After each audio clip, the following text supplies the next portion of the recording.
Hello, everybody, and welcome to another installment of The Unsinkable Alice Baker. It's a freestyle take on the Call of Cthulhu rules, but in our world, maybe not as Cthulhu-esque as some people might want it to be, but we don't care because we like this. So, it's the 10th of June, 1930.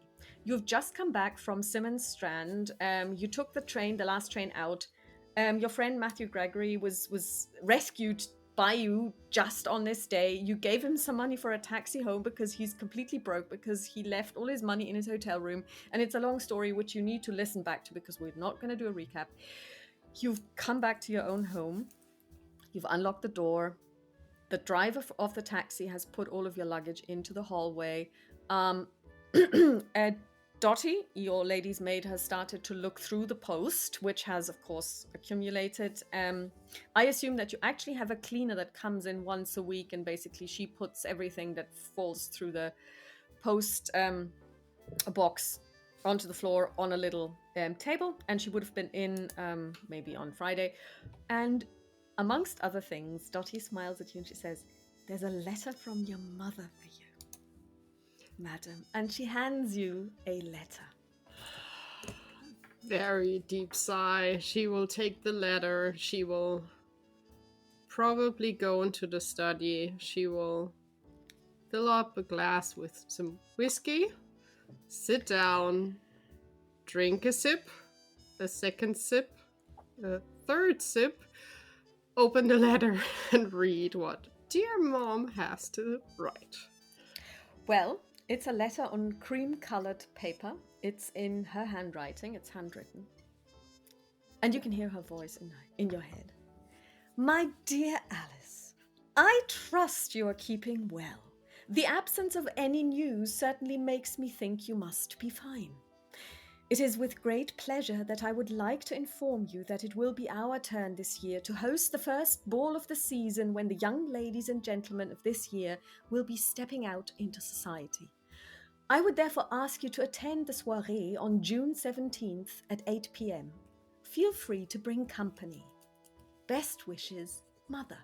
And then there's a postscript in a little less legible writing. "P.S. It goes without saying that formal dress is expected." So you have 7 days to live. She will just down the rest of the glass and will read the letter again, trying desperately to find a reason why she can't go.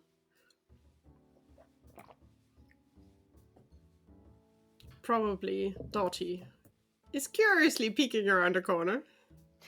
Dottie is actually busy moving the luggage. And she is nowhere to be seen. She will put the letter open on the dining table, just flat open that Dottie can see it. Then she will join Dottie, honestly, and bring some of her stuff back into her room. So considering that you are impaired, carrying luggage up the stairs is actually something you can no longer do very well. No, so just tiny pieces, just what I can carry, like a book or my extra cane or things like that. Just tiny, just to keep myself busy. So of course, we will see. We will roll if Dottie notices anything. Oh my god, she rolled a 4. Oh, she sees everything. I would say that this was actually psychology because it's like, knowing someone rather than spotting something hidden, because I don't think you're actually trying to hide it considering that you put the letter out for everyone to see or for her to see. She looks at you and she says, "So, what does your mother write?" She wants to torture me. I am absolutely sure that the lady wrote no such thing. Well, not directly. She would never, but still, I'm invited to a ball. And I'm allowed to bring company. I am just afraid I'm not allowed to bring you officially. as my company. I suppose that I can spend the evening reading a good book or three. You can go instead of me. Maybe we can dress you up like. Madam, I look nothing like you. I know. It wouldn't work. Sadly so. My mom also couldn't, or mother could not leave out the hint that formal wear is needed. I would definitely not buy a new dress for this. We will use a dress that I haven't worn in a while. Well, I'll I mean, to you see. have very, very, very, very many lovely, lovely, lovely, lovely formal dresses. So finding one should not be the problem. I think the problem would more be that your sometimes very obstinate behavior when it comes to dealing with your mother might keep you from putting something formal on. Well, I will find something that I will like to wear. I'm tempted to ask Matthew to go with me, but he has a lot of other things on his hands. We'll see. We will see. It's in 7 days, so I have 7 days to prepare mentally for torture. Well, is there anything I can help you with during those 7 days? Distract me? Oh, that won't be a problem. And maybe decide with me on which dress to wear. Of course, madam, of course. Depending on how old the dress is, we may even have to have it taken in a little because you have been losing weight. You know this. I mean, when we bought the dress for when you went shopping before the incident on Spooner, everybody was telling you that you had been losing weight, so it might be that the dress will need to be altered. But if it is not too much, then I can do it myself. And you do know that she's quite a good seamstress, so she can do these kinds of alterations herself. Then I think not honestly today, but tomorrow I will decide on the dress, and then we can see if we need it changed or not. Then let's start with the distractions right away. Why don't you sit down in the salon and I'll be right with you. Just give me 5 minutes in the kitchen. Sure. She will go into the study or in the salon, turn on the fire in the... How is it called in English? Fireplace? Fireplace. Thank you. Yeah. And you hear her rummage in the kitchen. Mm-hmm. And you hear the opening of... I mean, at the moment, because you have no fresh stuff, because you were away, you had been planning to be away for a whole week. So the only thing she would have is tin stuff, but still, tin stuff is perfectly serviceable. And you hear her opening a couple of tins, and then you hear the motion of somebody whipping something, like whipping cream. Mm-hmm. And she comes back with a small crystal plate on her hand. So it basically fits in her hand. And it contains, you can see some tin fruit. On it is whipped cream. And you can smell that she's put brandy in.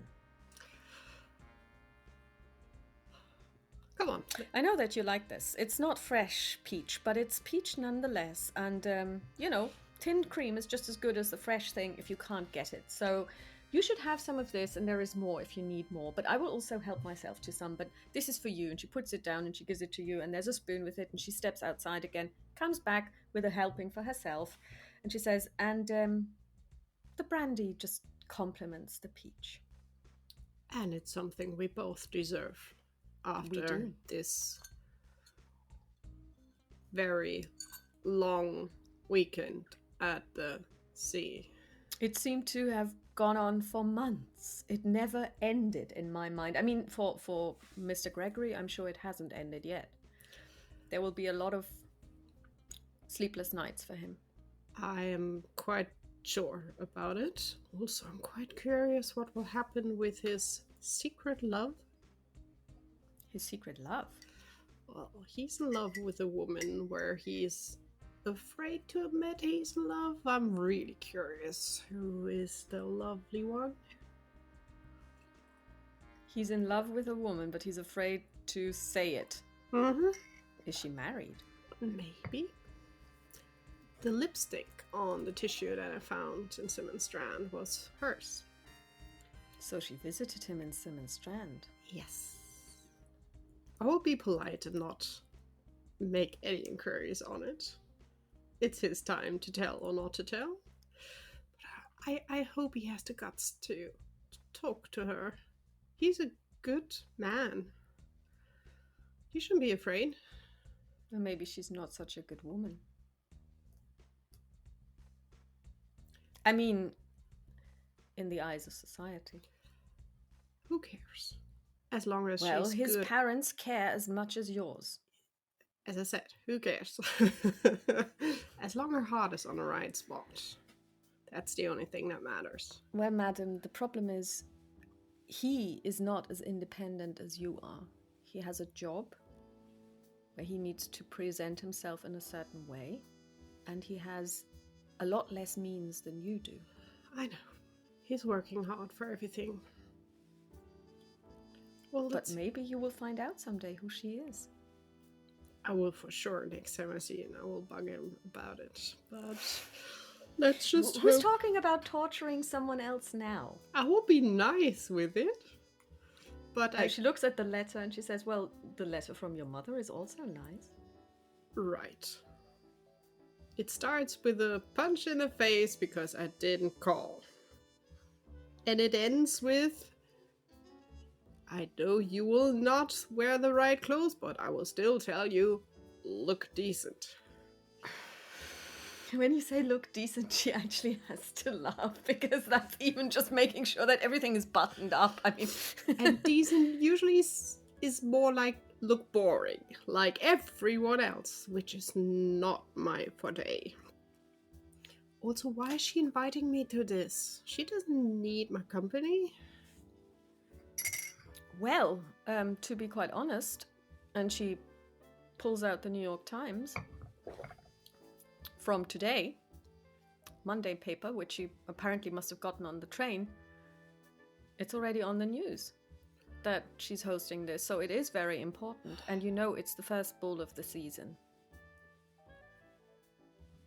Or maybe I will meet someone who needs a private investigator, so I should definitely have some calling cards in my handbag. You're gonna scandalize your mother if you hand them out. Well, I can be discreet. I just need to make sure the other side is discreet as well. She laughs at you and she says yes, because discretion is so you when it comes to your mother. True. Mm-hmm. We will just see. But I want to be prepared. You never know. So, you really would like me to come up with something to do over the next 7 days, because I have a couple of ideas. I will have to do some research, but we could maybe look at the dress tomorrow to see is there any alteration required so that I can kind of think about timing. And then I can do some research tomorrow. If you wouldn't mind just soup and sandwiches for lunch, and maybe because I would also need to do, I would actually ring around for some groceries and have them delivered tomorrow. I have a couple of ideas of what I would like to have, and we can have them easily delivered from the delicatessen. Go ahead. If not, we can also grab food if we need to and eat outside. I would just be happy for some distraction because I don't want to think about what will happen in the future, and I also don't really want to think about what happened the last days because it's still quite disturbing to think about. Yes. So, okay. Alice will crumple the letter into a ball and throw it into the fire. As you do this, Dottie follows the letter as it falls into the fire and watches it burn. There goes that. Well, it's burned into my brain what is in a letter, so I don't need it, and I'm quite sure I can get into the house without having a letter with me. If not, I'm happy to go back. Oh, you mean you have to show the invitation in order... Well, I'm pretty sure that Hopkins will still recognize you, although you haven't been down there for... How long? Too long. not long, although the hopkins are really nice. So, yeah. But you are probably right. I will not be lucky that I'm standing in front of the door and they will be like, "You don't have an invitation? Who are you? Who are you?" That would be nice. Maybe I should change my looks.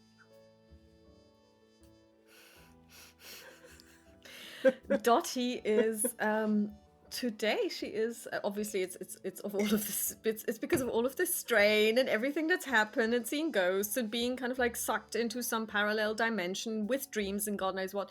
She is in a very hilarious mood, which is very much unlike her. She's usually more the sober one of the two of you, but today she is very happy to laugh and smile. But I think I'll go to bed now, unless there is anything else that you need. No.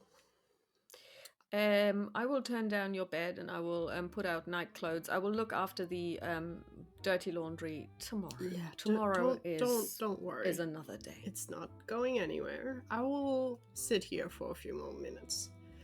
Do.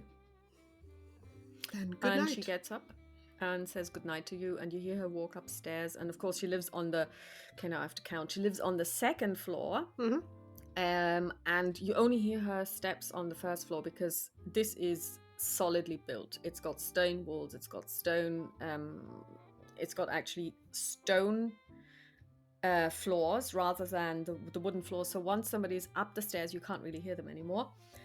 And well, and then of course she the house is electrified, so she basically turns off the lights as she goes, and and you are alone with a lovely fire in the fireplace, and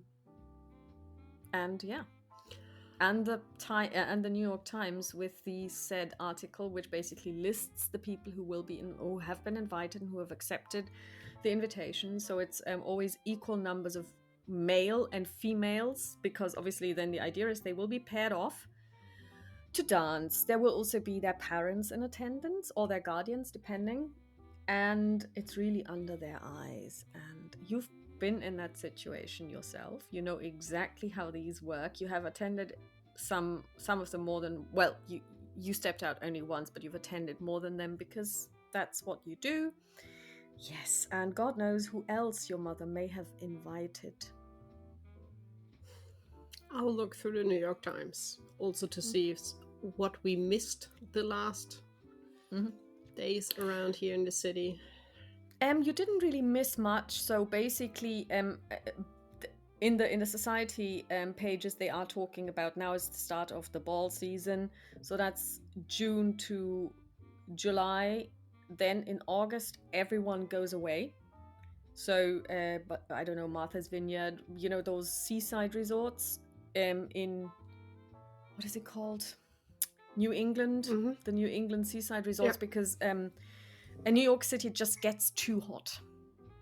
And then, well, there is information about, you know, the mob is killing each other, but you know that happens all the time, and it is fairly light on news.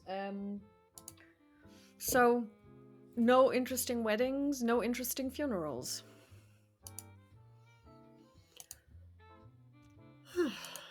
That is quite boring, but okay.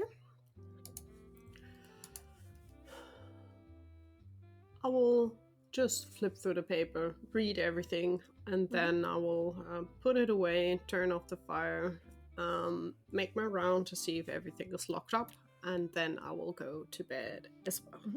Everything's locked. You go up to bed. The bed has been turned down, and a nightgown has been placed on it, and yeah, you go to bed. The book that you were reading before you went is still on your bedside table, so you can do some reading if you like.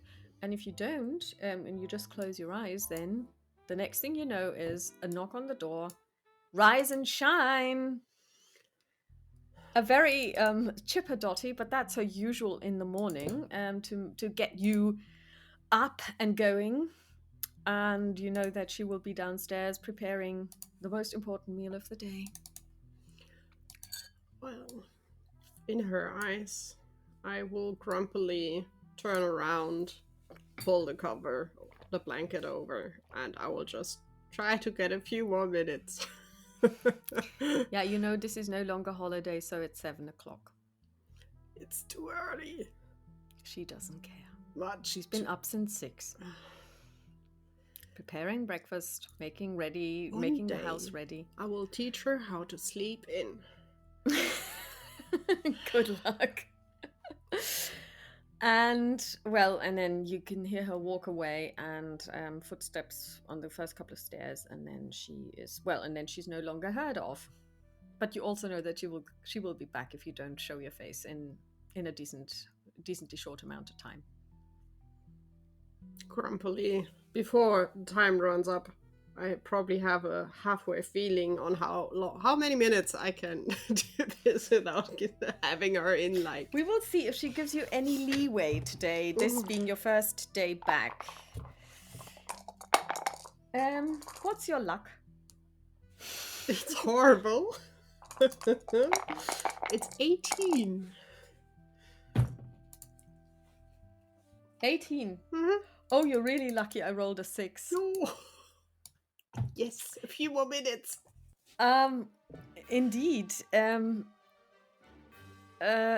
Unfortunately, you also go back to sleep on that luck roll, and when she comes back, she opens the door this time, steps inside, and draws the curtains. And you're awoken in the rudest way imaginable, because it's this like, oh, I just fell asleep, and somebody tears you out of it. Mm-hmm. And she says, "Madam, this will not do." But it's nice and cozy and warm. Yes, but it's sunny outside, and it's June the 11th, and you have to get up. Probably I'll just stretch. You do know that there will never be breakfast in bed as long as I have anything to say around here, because that is a very, very, very, very bad habit that we will not indulge in this house. You are missing out. Breakfast in bed is the best thing ever. She sits down on your bed at the foot of the bed and says, "Well then, if it's such a great thing, how come you never make me any?" There you are. So, get up now, madam. You're just standing up too early. You need to sleep in and then have breakfast in bed. Yes, indeed. So, let's go.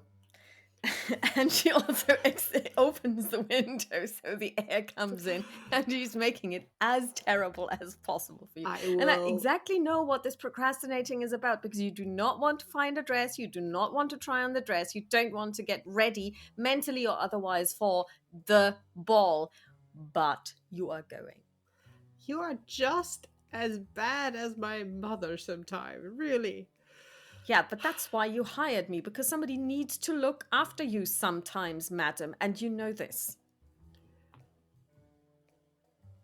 I will just grab my morning coat, throw it over, and stomp off into the bathroom. Yeah, well, she lets you, because she knows this. This has been going on for, since she was 16, essentially. She knows this. She doesn't take anything from you. In this case, because she can stand up for herself, and she has some strong beliefs. So she goes down. So you hear her walk away. I'm making myself ready, just grabbing something summery, but for the city, feasible to wear, and then I will go down to the kitchen to grab a coffee. Mm-hmm. You do notice that breakfast is ready, and she's laid two sets of plates and everything. And she's made herself tea, because she really believes in black tea in the morning. And she is eating, but she, interestingly enough, isn't even trying to ask you to eat anything. She's just sitting there having her own breakfast and says, "All right, so I've got a list for shopping that I'm going to phone in. We'll look for your dress, and then I'll do some research, and I think I have something that we can do tomorrow. But today it will just be soup and sandwiches for lunch." totally fine with that. And Alice will sit down on her side of the table. She will just grab a piece of toast, just dry, without anything, and will start to just nibble on it next to her coffee. And in her mind, she's starting to go through her closet just to decide on, it's a nice one, but that will not work, and just trying to sort out what she can wear. Yeah. And Dottie is completely not even paying any attention to what you're eating, which is unusual for her. And then after a while, she gets up, she takes her plate, she washes it up immediately, and then she says, I'm just going to make a phone call now. And she takes the shopping list, which you can see fills 4 pages in her notebook. Hey, I will finish my coffee, peace and quiet, and then I will also stand up, bring my stuff into the kitchen. I will wash it. I will put it away. Ooh. And yeah, and you can hear her talking on the phone, and she is basically telling them what kind of food stuff she wants. And then she hangs up. And then she says, so while you basically start looking for a dress, I will address the washing. And then once you have made choices, we can take a look together if you like. Yeah, just have a Or look. have you already chosen, madam? I'm still unsure. There are good options, and there are options that Are even better. might be feasible, because the pretty and good options are not the options I can wear. So I will just go through. Just join me when you have time. Mm-hmm. And then I will go upstairs to my dressing room where all my dresses are up. And I will just go through, just pull a few out, just like, that's a pretty one. That shows too much leg. Putting back, pulling it out. Oh, that's too colorful. She will not. Oh, maybe. And she will pick out 3 dresses that might be an option. One in a dark red with some sleeves, but it has quite the long cut of the skirt, which is not probably the best. Then a cream one that is with like a wavy, fringy signature that is really, really pretty. The back is quite deeply cut out. And then she has a blue one, a dark blue, that is quite high up, closed up, also has some sleeves and looks extremely boring. Probably that would be the dress to take, but she's just staring at it and just really like, why did I buy this in the first place? yeah, probably it was gifted to her by your mother.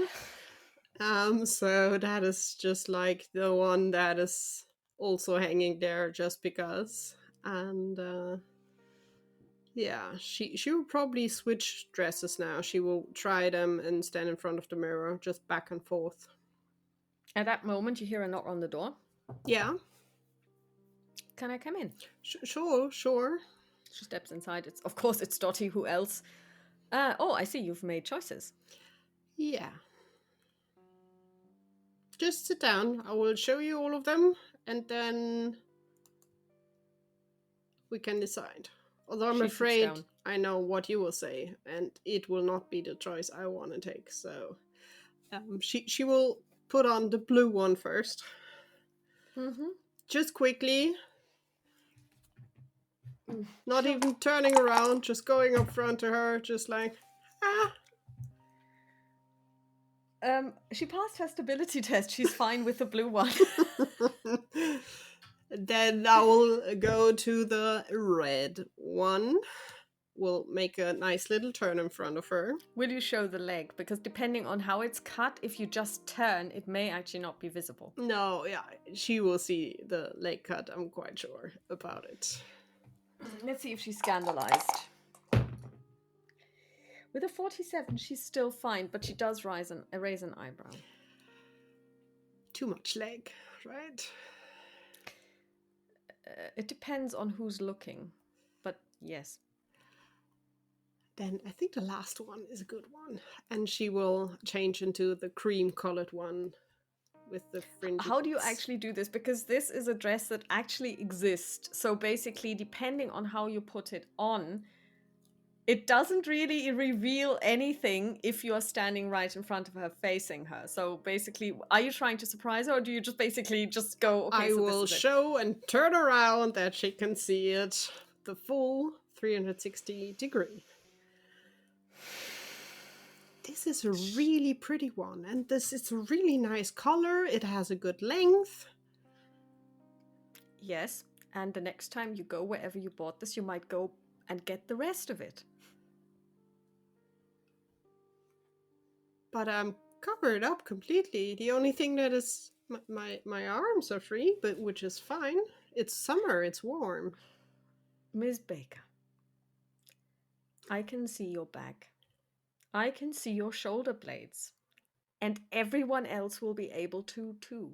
It's a nice designer dress. It was mighty expensive, and it's really chic for this season. Well, at the end of the day, and I can't believe I'm saying this, you need to wear it and you need to go there and you need to feel comfortable. Because I know that you're not really looking forward to this. And if you feel that this is the dress that will make you comfortable, I will not say any more. But I would ask you, please wear a stole, at least while you're outside.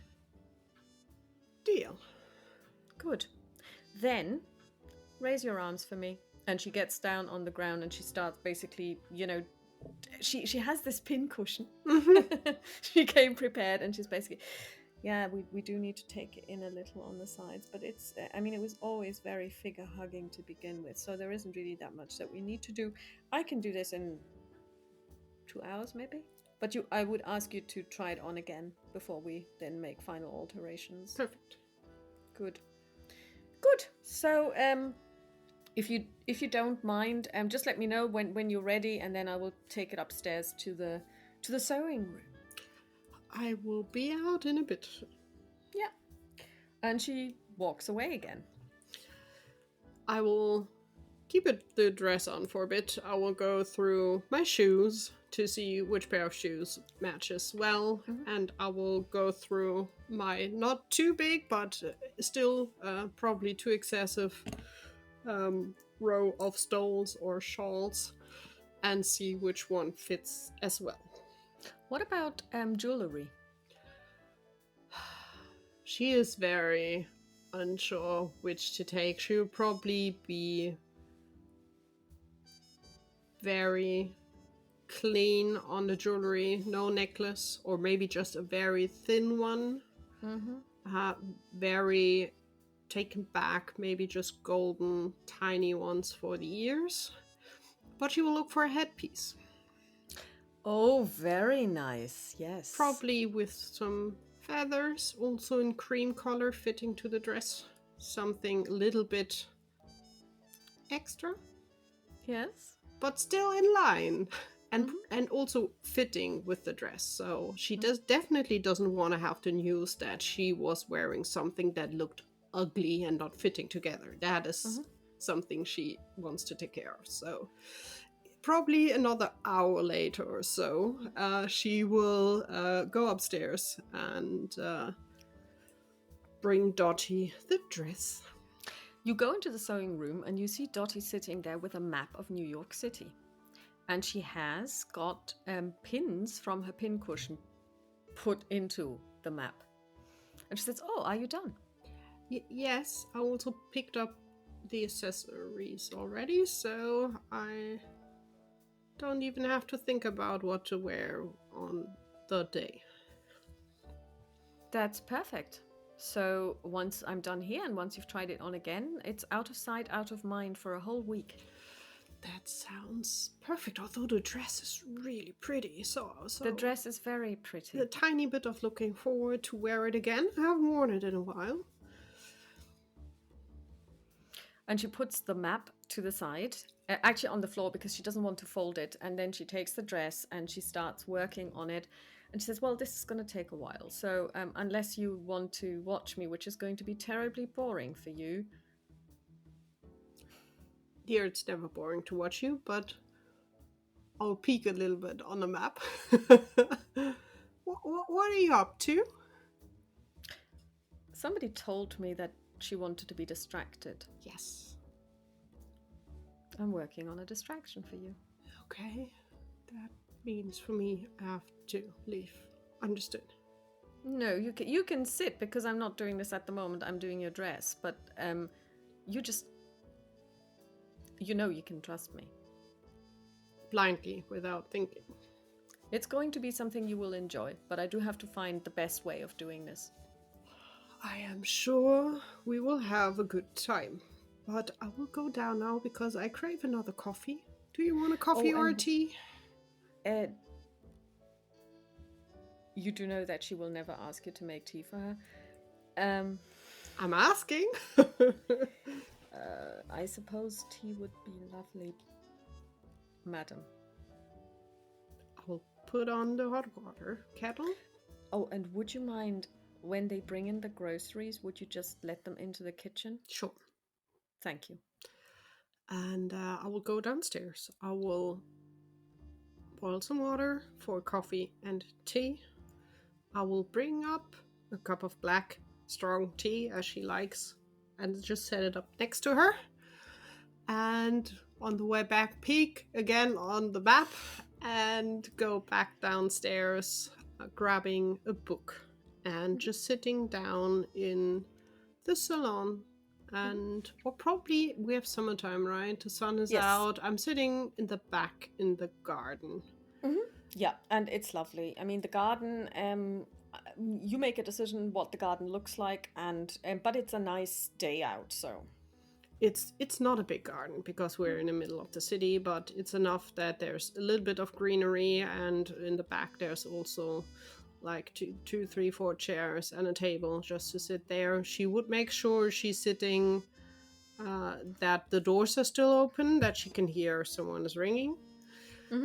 And then she will just enjoy the sunshine and the book.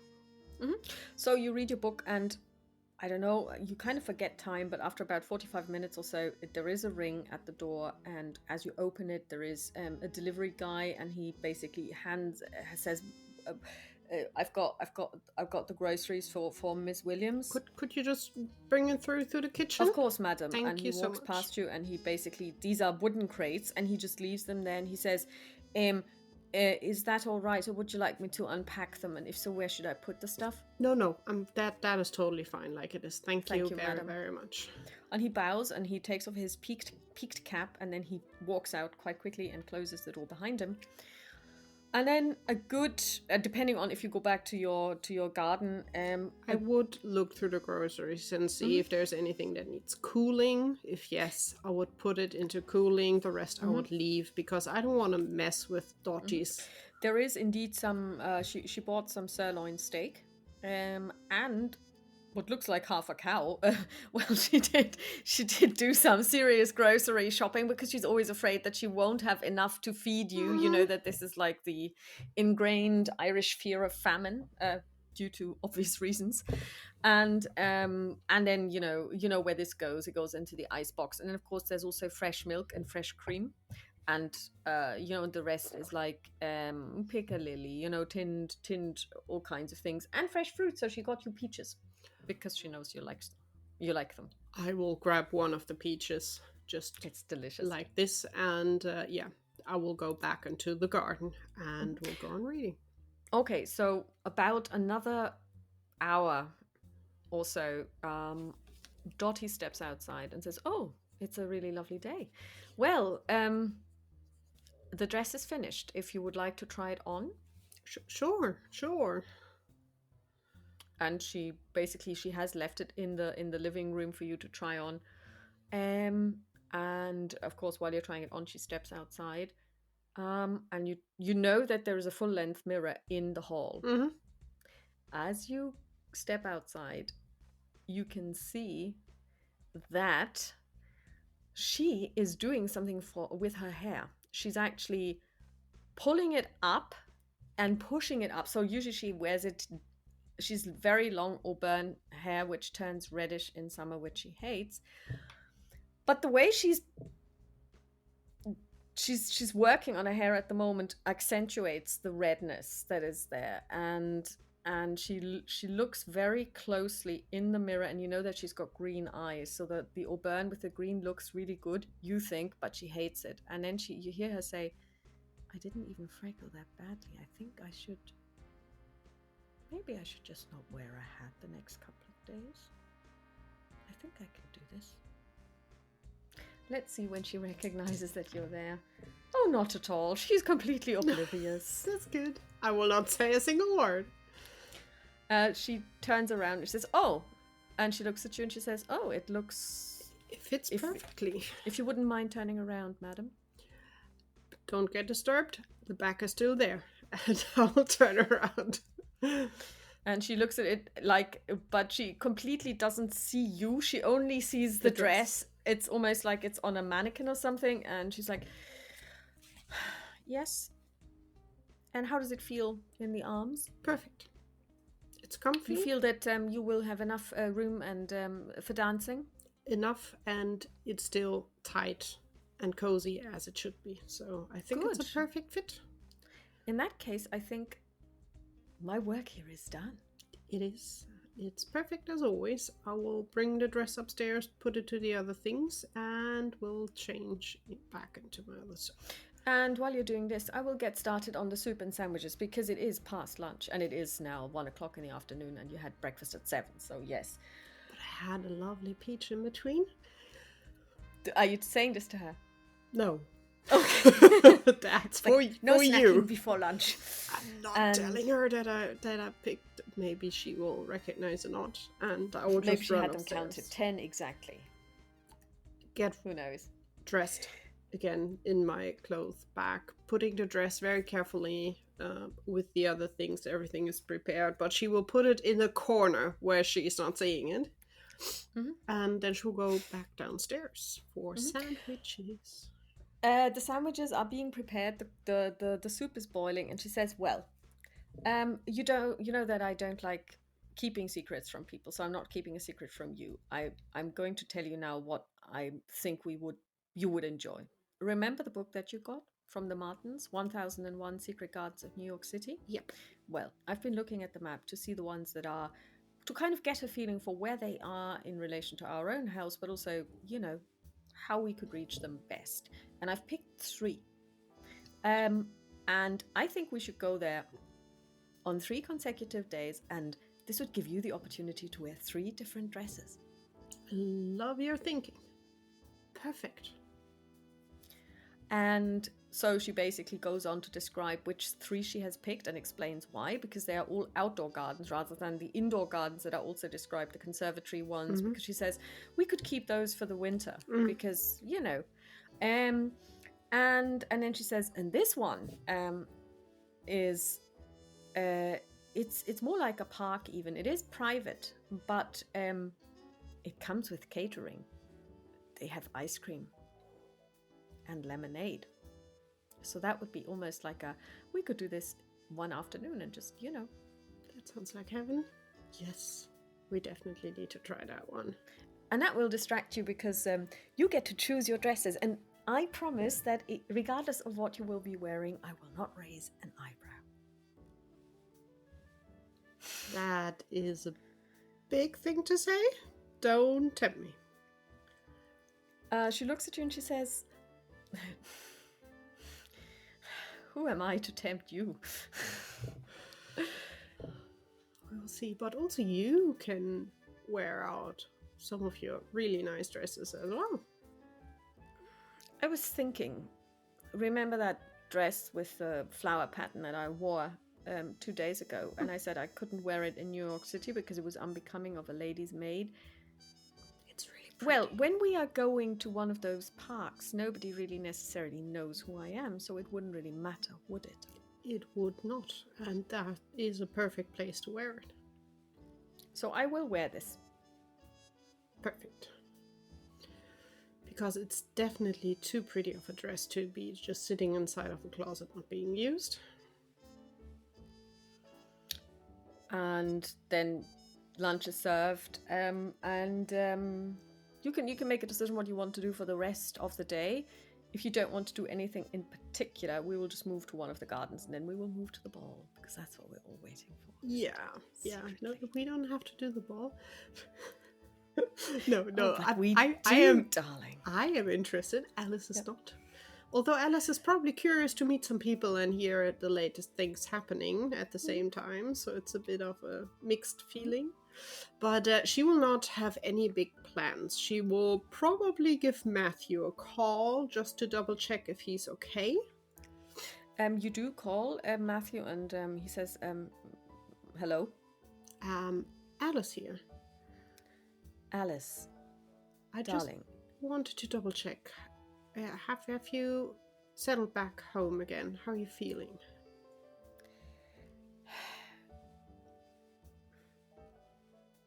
I find it hard to find any sleep. I can imagine that after all this weirdness happening. I've informed the office that I will be out for a week. But it turns out, interestingly enough, that they don't really care, because apparently Mr. Morton has already paid for the full 4 weeks. So there isn't really anything that I would need to do for the next 2 weeks. I will go back to work next Monday, because I honestly can't stand it. But I've decided to... to go to Boston for a few days to be with my brother and his wife, because I think I just need some time away. And sounds good. Yeah, and enjoy the sunshine. Get outside.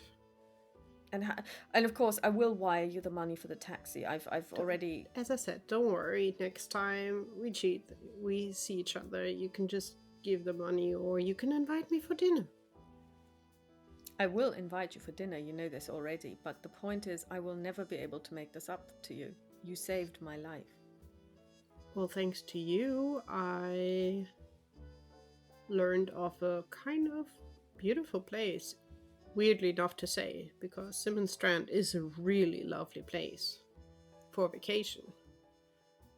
It is, if you forget about everything else. I met really nice people. So... I'm glad I could help. And you would do the same for me if I need help. I know that, so... I just wish I could say, hand on heart, I will be that brave. But I will try my very best should you ever need my help. You will definitely get all the people going to help if needed. You are good in organizing, so...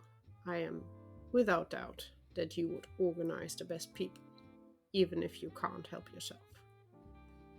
Oh, and by the way, I read the paper. Your mother is hosting the first ball of the season. Will you be attending? I have no option. Enjoy. Very funny. And he laughs, but you can hear that. You know, he's got, I mean, his voice is kind of gravelly, and he sounds like he may have had too much to drink.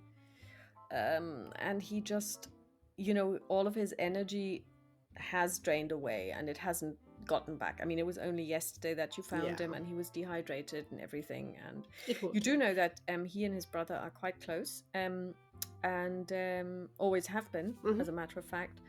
And that they do see each other every so often, and that you believe that it is actually a good idea for him to go there, to kind of like just even get away from New York City, you know, be somewhere where there is people to look after him, because he does live on his own, and maybe this is not such a good time to be on one's own.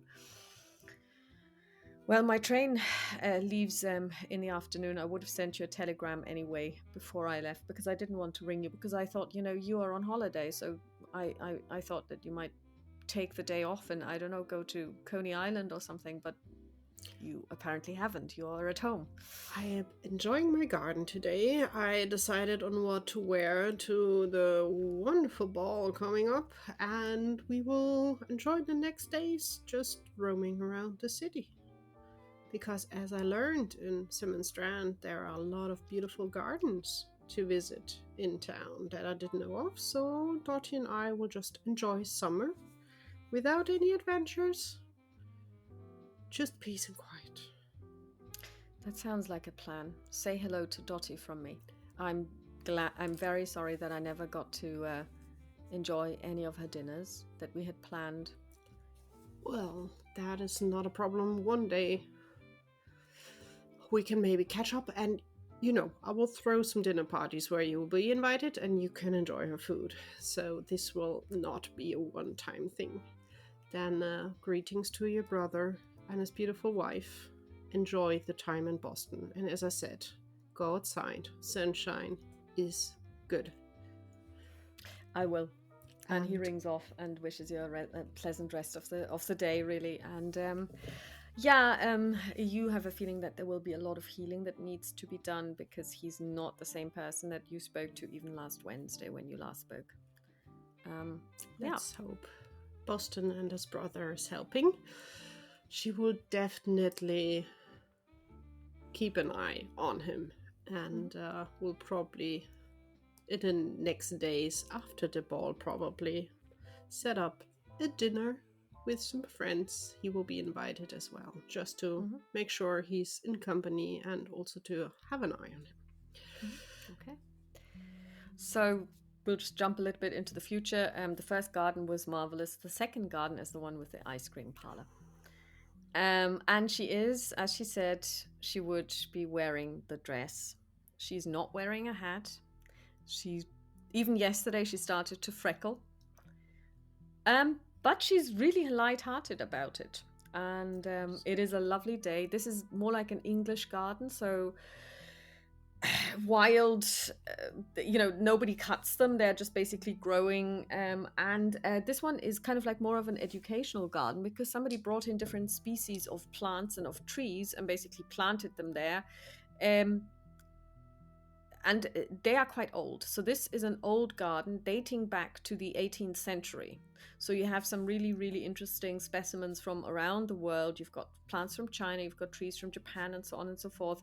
And there are little plaques, and they basically explain what this is and where it came from and blah, blah, blah, and when it was planted. And Dottie is really interested because she likes learning stuff. She likes knowing things, getting to know stuff. And the ice cream is really good, and the lemonade is very good. And it is quite lively. There are lots of people. Well, it's not crowded, so it's you can have a conversation in peace and quiet with anybody without anybody listening. But there are kids, there are parents, there are young parents with prams, and some newlyweds. And isn't love grand? And it is beautiful. It is a beautiful day. So how are you enjoying it? Gardens and you. She honestly enjoys it. She will have fun just enjoying sunshine, nature. Well, it's not that quiet. It's still in the city and people are there. She will also just study the people around, and she will just soak in life, basically, and just try to enjoy the moment, not thinking about what's ahead and not thinking about the past. And, so we'll just have an eye on Dottie to make sure that she's having fun as well.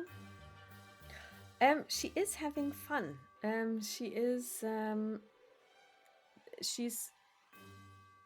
looks a little bit pensive, which does happen occasionally, but today she's more in a pensive mood. And the garden itself is kind of interesting because it is open to the public. So, and this is a big one, and it's getting really hot in summer. So there are lots of blue collar workers, so this isn't a society do. There are people from all walks of life really enjoying the sun. And And Dottie is, yeah, she's enjoying her ice cream and her lemonade, but she's quiet. She's more like the Dottie that you know, and a lot less giddy than on the first day. And yeah, and she's saying,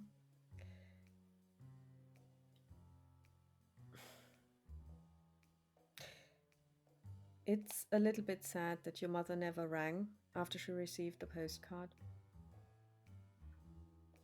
Maybe she didn't get it in the post. Got stuck somewhere. I will ask her. Mm-hmm. She's not buying it. This whole thing, it got stuck in the post. She's not buying it.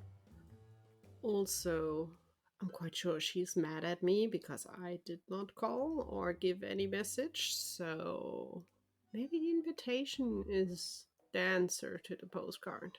Maybe without I wouldn't have gotten an invitation. No, because it was there on the 10th and yours didn't get shipped until the 10th because you posted it on the That's Sunday. true, on Sunday. Yeah, so she would have had to post it on True. Saturday at the latest to make Yeah. it for the Monday post.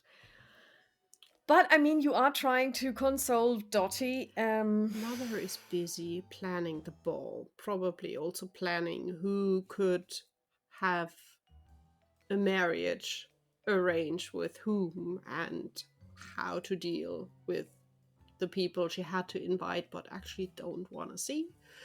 She's busy. You know how she is in front of a big event. Well, I do know how she is. And I also know that she's the epitome of grace under pressure.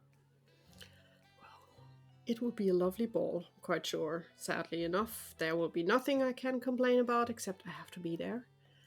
And there will be delicious food. I can just hope there are a few people that I can talk to and have a good time with. Please also talk to your mother. Well, I will Please. obviously say hello, Mother. Thank you for the invite, Mother. I'm sorry I will not be able to dance, Mother.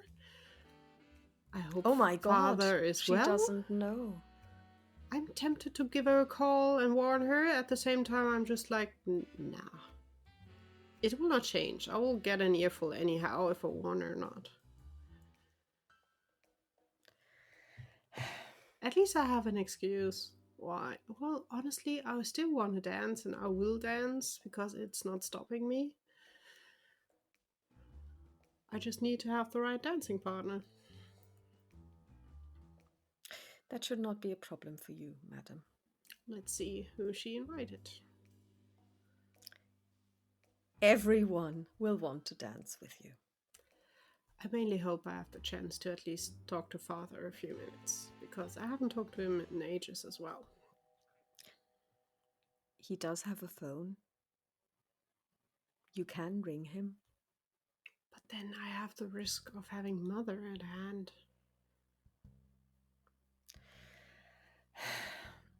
Okay, she does something that she hardly ever does. She reaches out her hand and she basically hooks you under her elbow and she says, "You came this close Yes. to dying. I sadly know that. You need to talk to your mother. You do." No. I don't need to. We are like fire and water. This is not... It's because you are too much alike. Don't say that. I'm nothing like her. She holds you at arm's length, raises an eyebrow and says, "Isn't that the truth?" I honestly dearly hope I'm more like my father. In many respects, yes. But it's that obstinacy that you both have. She doesn't care much for me. I'm 100% sure she's badly ashamed for me being me. So I'm not giving much effort in pleasing her because it's doing nothing for me. I'm living my life and I'm living a good life and a happy life most of the times. extracting what happened the last days. And I'm glad that they support me. I'm thankful for that. But she will never give her blessing on the way I live. Yes, probably not. So it's easier for both of us if we just stay out of each other's ways.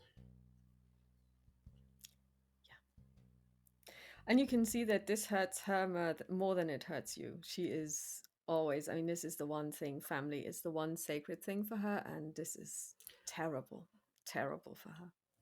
I will probably pat her arm and be like, I choose family. And my family is you, people like Matthew, and some of the others. I can count on good people around. Those are the people that count.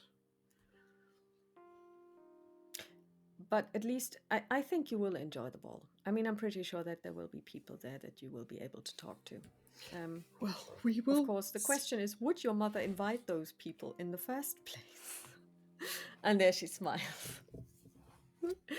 And basically, you have a lovely rest of the day. And unless there's anything else you want to do, we can jump to the 17th of June. Well, I would like to stay in the gardens and never get out of there, but no, there's nothing much to do. It's the 17th of June. Please make a luck roll for me. Oh, goodness gracious. Big nope. Okay. That was a You wake up. 98. I couldn't Oh my be god, that's farther almost a away. botch. You wake up on your own. Nobody has woken you up. No rise and shine, nothing. Do you look at the clock? Yes. It's 10 in the morning. I will try and listen if I hear anything in the house. You do hear something in the house. Somebody's downstairs in the kitchen rummaging around. Faint noises. She didn't wake me. That is oddly Then you weird. hear steps. I will get out of bed and put on the morning robe and open the drapes. You open the drapes. Yeah. The door opens. In comes Dottie with breakfast for you in bed. And she says, Madam, I didn't wake you because you wanted breakfast in bed. You said it was something so important, and now you're walking around already. Well, usually I would be up by now. Yes, but today is a special day, and I thought I'd let you sleep in, and I thought I'd, make you breakfast in bed because it seemed so important to you. Oh well, I will not say no to that, and I will put the rope back on the hook, and I will sit back in bed, just pulling up the blanket. So she gives you this whole tray, and it's your perfect breakfast. It's got coffee, coffee pot, nice china, and just 2 slices of toast, a little bit of butter in one of those small crystal dishes, and then 2 types, one type of jam and one type of marmalade in small crystal, receptacles, and you have your knife. And she says, if you do want more toast, there will be more. And she then hands you a little bell, and she says, I'll leave the door a little bit ajar. If you need anything, you just ring the bell. Alice will just look at her, will just stare at the bell, just like, what is happening? We'll say nothing. She will just be like, speechless, weirdly enough. Dottie looks at you with a very enigmatic smile and walks out again. I will carefully set down the bell on the table. It should not ring because... It doesn't. No, I'm not ringing for her. I'm scared too. And she will still enjoy breakfast. It's good tea. It's good coffee. It doesn't taste funny. She didn't put anything weird in it. Probably I will leave the window, or before I start breakfast, I would get out of bed, just opening the windows just to get some air in, and then Lovely just day. sit cross-legged on the bed with breakfast in front of me, and just enjoy the coffee and the toast. And when I'm finished, I will put on my morning gown again, and I will carry down the tray myself with the bell on the tray. Or rather, trying to. I'm not sure if I will be able to, but she will try to get it downstairs in one piece. It's hard, but you manage. Probably not really looking elegant, like having it on the side and or leaning against the wall, or at least holding on to the railing, but she will manage to get it downstairs. And I will bring it into the kitchen, where Dottie is already preparing lunch. And she says, "Did you enjoy that?" It was lovely. Thank you so much. So it's a good start for a day that you dreaded. So I hope it'll give you some luck. Definitely made the day having a really nice start. Thank you so much. So there will only be a light lunch because you will be getting dinner at your mother's. But I don't want you to starve either. And this time around, it's again, I mean, she informs you that at 1 o'clock you will be having soup and sandwiches. And she says, well, I think we should start getting ready. You should start getting, we should start you getting ready at 6:30. And I've ordered a cab for 7:30 to take you to your parents' house. Okay, that should definitely be enough. I will just quickly go upstairs and get properly dressed. And then, she will just go upstairs, probably just having a look and grabbing the newspaper. Which is already laid out in the hall for you. And she will get ready upstairs in her room, but in between just sit down and on the bed again and just flip through the paper. In today's announcements, they mention your mother's ball again. Only this time without a guest list, but just basically in appointments, like the royal appointments, only without the royal. So where does the High Society of New York go today? If you are someone, this is where you will be going, and there are different options, and and there's a but this one does have pride of place because it is very important. And okay, then I think the day itself is completely uneventful. It's just like looking at the clock probably every 10 minutes, just like, oh God, it's coming closer. It's almost like waiting for an exam to take place. Yes. And at 6:30 sharp, Dottie informs you that now is the time to get ready. And then she watches, basically she makes sure that once you're dressed, it falls perfectly. And and then you have time to do... will you be wearing makeup? And if so, yes, what? She will definitely wear makeup. Something that fits time-wise. So a bit on the eye, probably a black liner, but very, very slim. And a dark red lip. Or red lip? No, more a red lip. Okay. And... bit of blush just to look nice, and in between she will have a few sips of whiskey just to make the day nice. Not too much, she's not drunk, but a tiny bit. It takes the edge off a little. Yes. And she will have Dottie help her probably with the hair, and probably be ready a bit too early, but better safe than sorry. So you have your handbag. Do you actually take some of your calling cards? She will definitely put some calling cards in a handbag.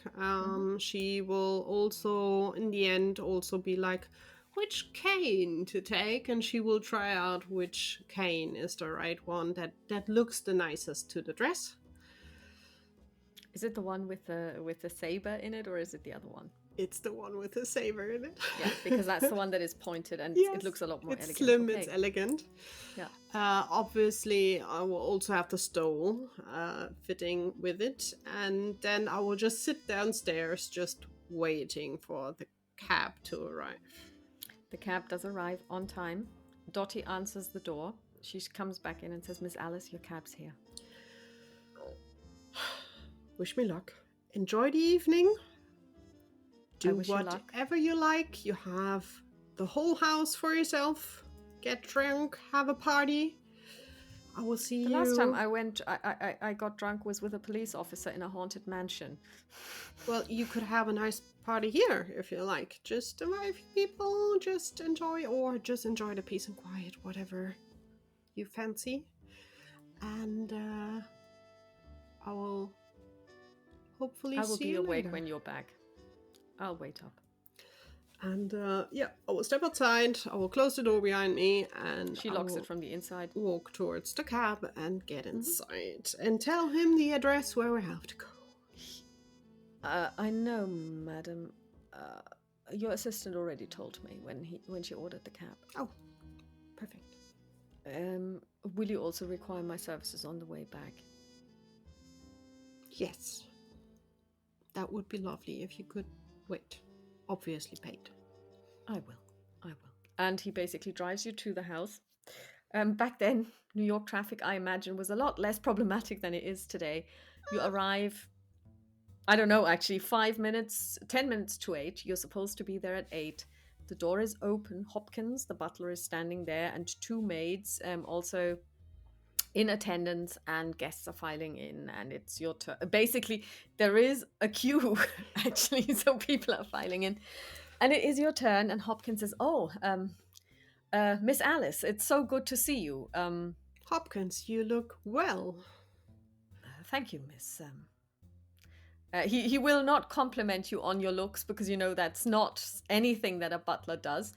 And you basically know exactly where it is, because it is in the big hall. And it's quite a spectacle, because the young gentlemen are already there. The ladies will file in a lot later, so it's more like they're parading, or whatever you want to call it. There might be a lot more unfriendly things you could say about this, but they're already there. The parents are already there. The parents are talking, people are smoking, and at the far end is your mother and father, and everyone files past them and they greet them. Mm-hmm. And go with the flow. You'll go with the flow. Probably greetings, a few people, a lot of people. Yes, and there are people you know. Obviously, there are people you know. There's also not just the people whose children are now stepping out into society. There are other family friends that you know. And finally, it is your turn to meet your parents. You tell us a little bit about, because you are using your cane. So how is the walking going for you? Well, she will proudly use the cane and just steadily do one step after the other. She's trained enough by now to probably walk quite well with the cane. Mm-hmm. But she will have head high, and she will just walk as if it's normal. She will not make it special. It's just part of her. Mm-hmm. There is no way your mother could miss this. There isn't. And she's not trying to hide it, so... Yeah. So you approach your mother and father, and your dad, as we have established, doesn't smoke, or hardly ever, and he doesn't drink a lot. So he's a very fit man, trim, and he says Alice, and he hands out, he grabs both your hands and he holds them and he kisses you on both cheeks. Does he have a moustache? For some reason, I believe he's got a moustache. Yes, he has a moustache for sure. What do you say to your dad? Father, it has been a while. You look fit as always. And you look very well. Have you been by the seaside? I have been, and I've also been enjoying the sunshine in the last days. Because Good for you. Good for you. And then it's time to face your mother. She stretches out her hands to you, like both hands, and do you grab them? I will grab them, although one hand basically has the cane in my hand. Yeah. She You know her very, very well, probably better than, maybe not as, not maybe as well as your dad does, but you know her, and you know that she notices, and you know that for this just split second, there is a reaction. But like I said, Grace under pressure is her. She will not, under any circumstances, let anything slip while there are other people there. Mhm. Alice, darling, I'm just so happy that you could make it. And look at you, that lovely dress. Isn't it beautiful? Richard, isn't it beautiful? Yes, dear. Well, as I was saying, and I'm so glad that you could make it. And guess who else is going to join us? William Perkins. And she comes very close. She says, he's still unmarried, and I'm pretty sure that the last time the two of you met, I saw that little spark in his eyes. So just try your best, dear. In a quite loud voice, she will answer just like, Mother, it has been too long. Thank you so much for the invite and having me part of this. It's lovely set up. The decoration is perfect as always.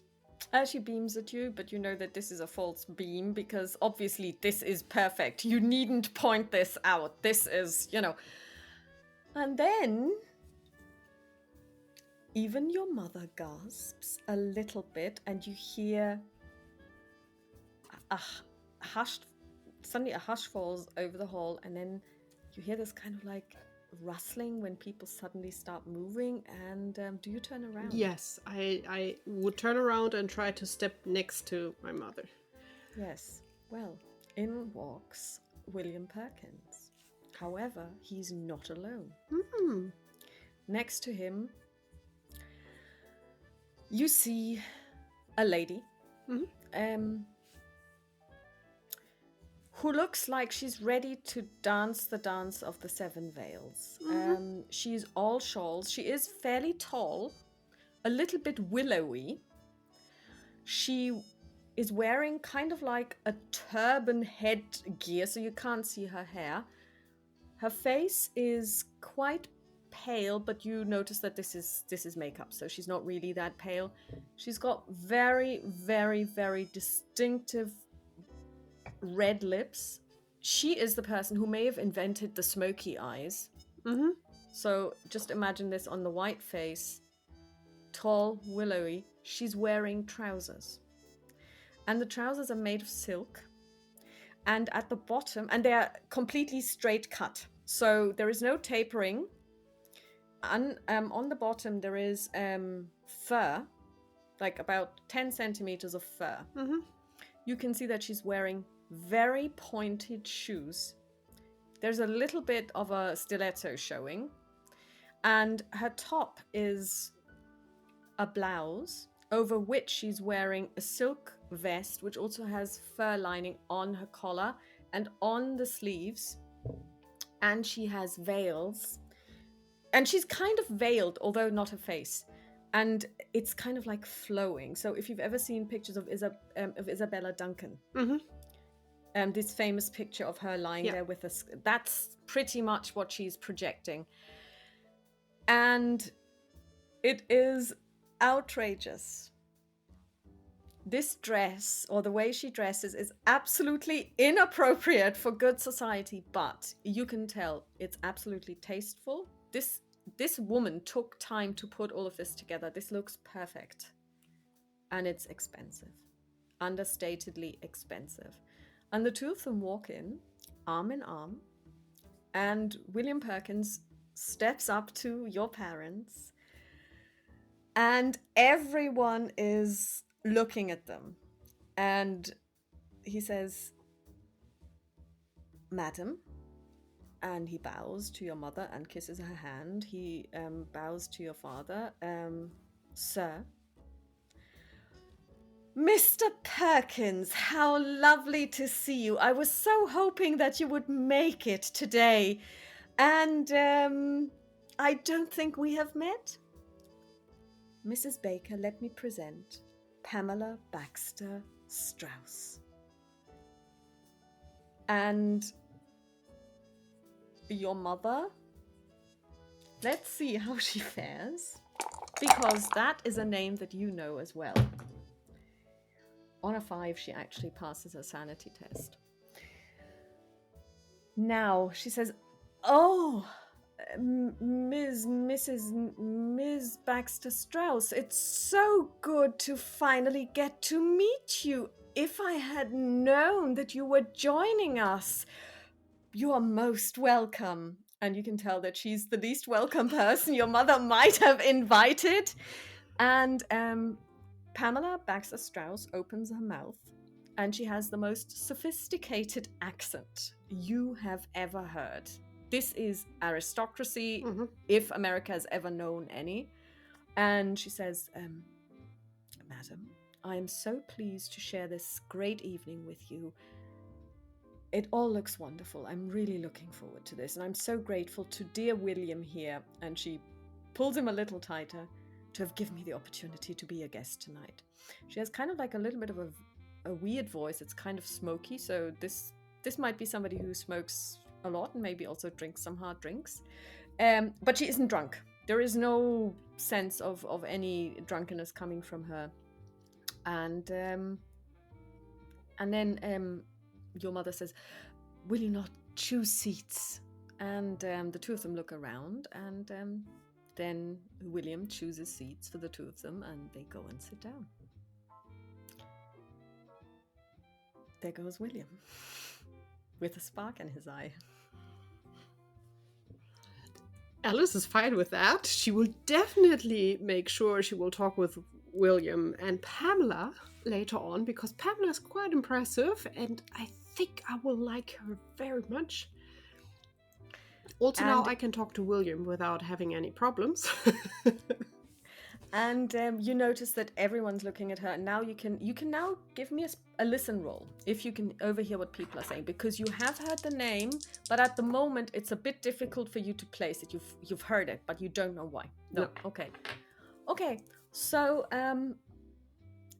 this goes on for another 10-20 minutes. People file in, they're greeted by your parents, and then your mother says, "Well, now it's time for the young ladies to step out. Why don't you go and find a seat, dear? Why don't you go and find a seat?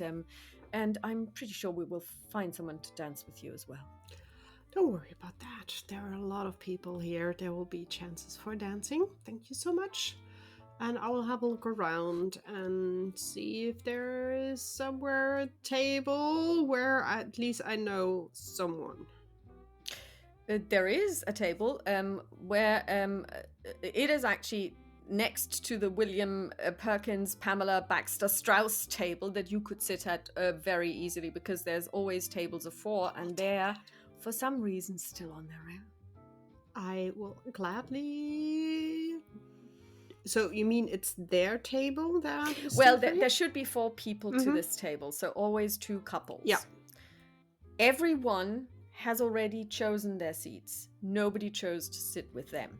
I will sit down, just sit down opposite of Pamela. And we'll be just... William, it has been a while. Yes, Alice, it has, hasn't it? I remember the last time we met. That was some evening. It has been. And I always got the feeling that your mother tried to persuade me that I should propose to you. I felt very uncomfortable. Well, honestly, I think you gave her a heart attack coming in with such a lovely female by your side, because she was still hoping there's something. Hey, mothers, right? I just hoped that you weren't hoping. Don't worry. And Alice will just, over the table, just pulled out her hand towards Pamela. She shakes your hand and she says, "Pamela Baxter Strauss, it's very nice to meet you. I understand you're the daughter." Exactly, Alice Baker. Nice meeting you. Is it okay if I join you two for... Oh, please do, since nobody else seems interested in joining us. I think they're scared. Oh. Are they now? And she takes out a cigarette tip and puts in a cigarette. And William, of course, gives her fire, as it were. And she says, "William, darling, I'm quite dry, and I think Ms. Alice might be interested in a drink as well, because this is going to be a very long evening, and it looks like it's going to be a trying one too." Alice will just nod and smile. And William looks at her with a look of utter devotion, gets up, and goes to the drink table, because obviously there is drinks. There is, later on there will be canapes and blah blah blah. But now, and William has to stand in line, and then Pamela looks at you and she says, "So you and William? He never really told me about it."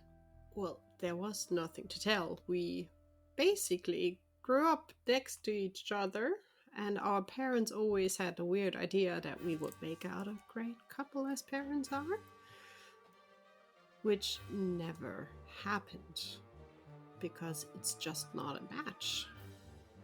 But it's always fun to have a good talk with him and at least keep our parents at bay.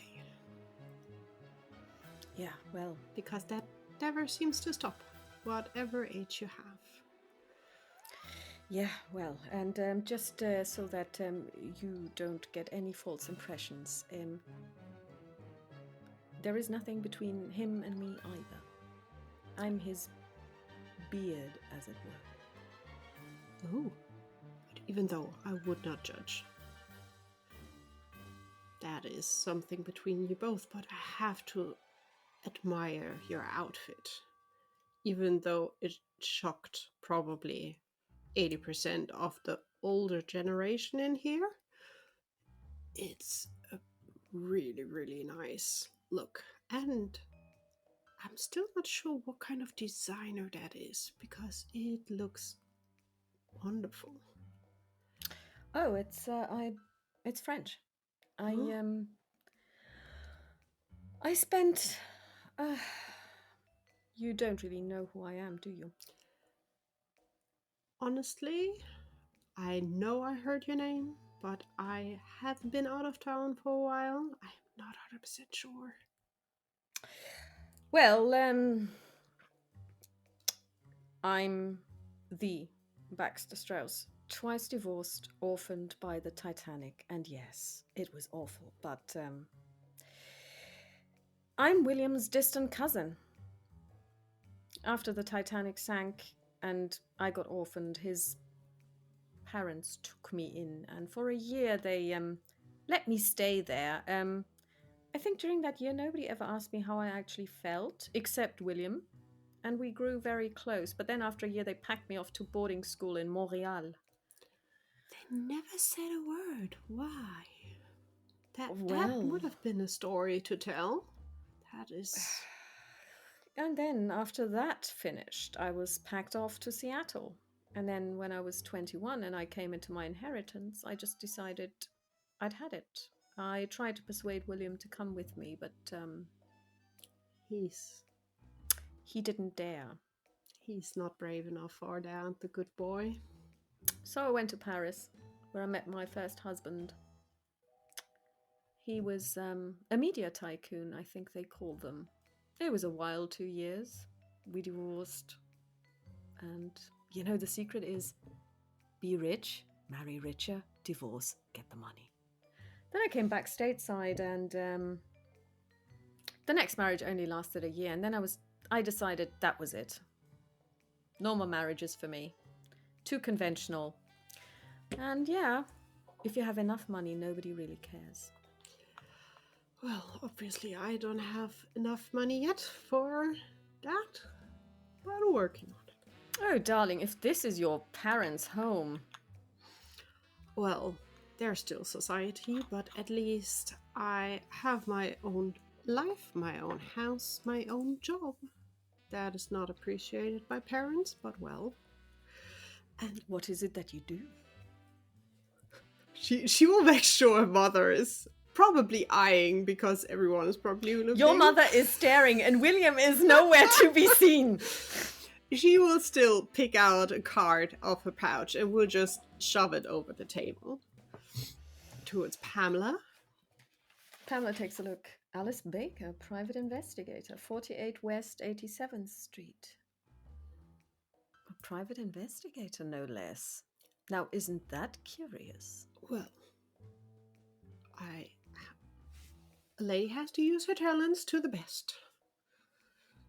And Well, then maybe you can help me. I'm looking for a man. I guess not the one to marry. No, and there lies the problem, darling. There lies the problem. He says he doesn't have the courage to love me. What do you do about that? She will raise an eyebrow.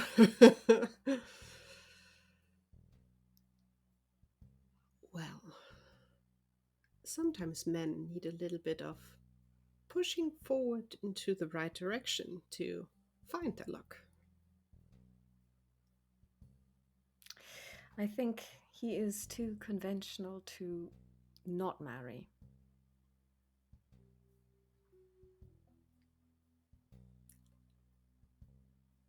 Then he just needs to learn that having a happy life is the most important part of all. And having the right person by your side is most important of all. Maybe you just should, go into counseling. That sounds very, very interesting and very intelligent. Why don't you tell him that? I'll give you his name and address. Why don't you visit him and tell him? Because surely he's not listening to me. Well, if it's the name I think you will give me, I already talked to him.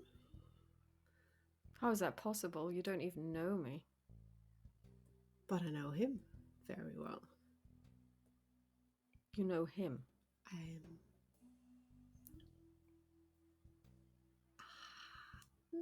Or I know someone that is in the same situation. Maybe there are more heartbroken people out there. Oh, I think his heart is far from broken. I think he's torn between, as you said, wanting to be with you and having society to be pleased. What is it about men? William has the same problem. I honestly can't tell, because I don't understand why they are not stepping up. They have jobs, they have money. Just do as you like. As long as you're not murdering people on open street. There she reaches out her hand and takes yours and she says, "Do speak to William. Tell him he needs to get away from his parents. They will break him." I will try, but I am not sure he will listen to me. He hasn't never listened to me. But I can give it a go, because I like that boy, and he should find a good wife out there. I love him. He's like my brother. He is my brother. But his parents are going to break him. You need to talk to him. And with that, she gets up and she walks over to a table with two couples. And she just takes the first man's hand and drags him to the dance floor. She doesn't have to do that much dragging, but everybody is stunned. And I think he's probably stunned too, which is why he just lets it happen. Also, it would be absolutely inappropriate of him to refuse. But what she's doing is even more inappropriate. You don't go and ask a man to dance with you. William does come back with two glasses and he's like, oh my. I like her. I thought you might. Why did you never tell me that you basically have, well, more family than I know of?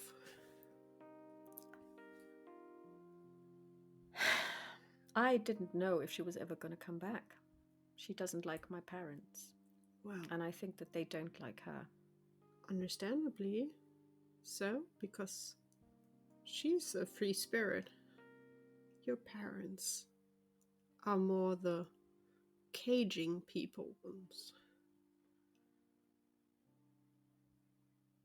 You should follow her. She's a good guide. She will she will take one of the drinks and push the other one towards him. He drinks it and he says,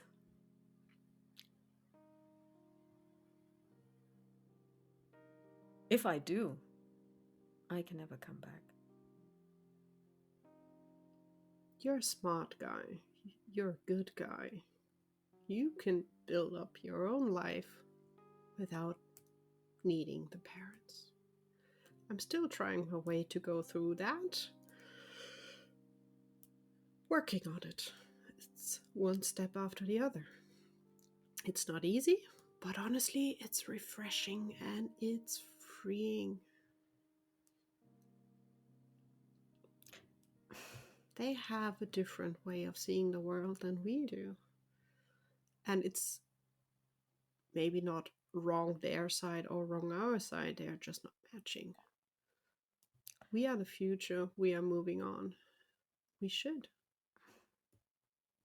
Don't let yourself be Pamela hung up. has been financing me. Good. She's been paying for a little place where I can paint. You can't tell anyone. Promise, I will not.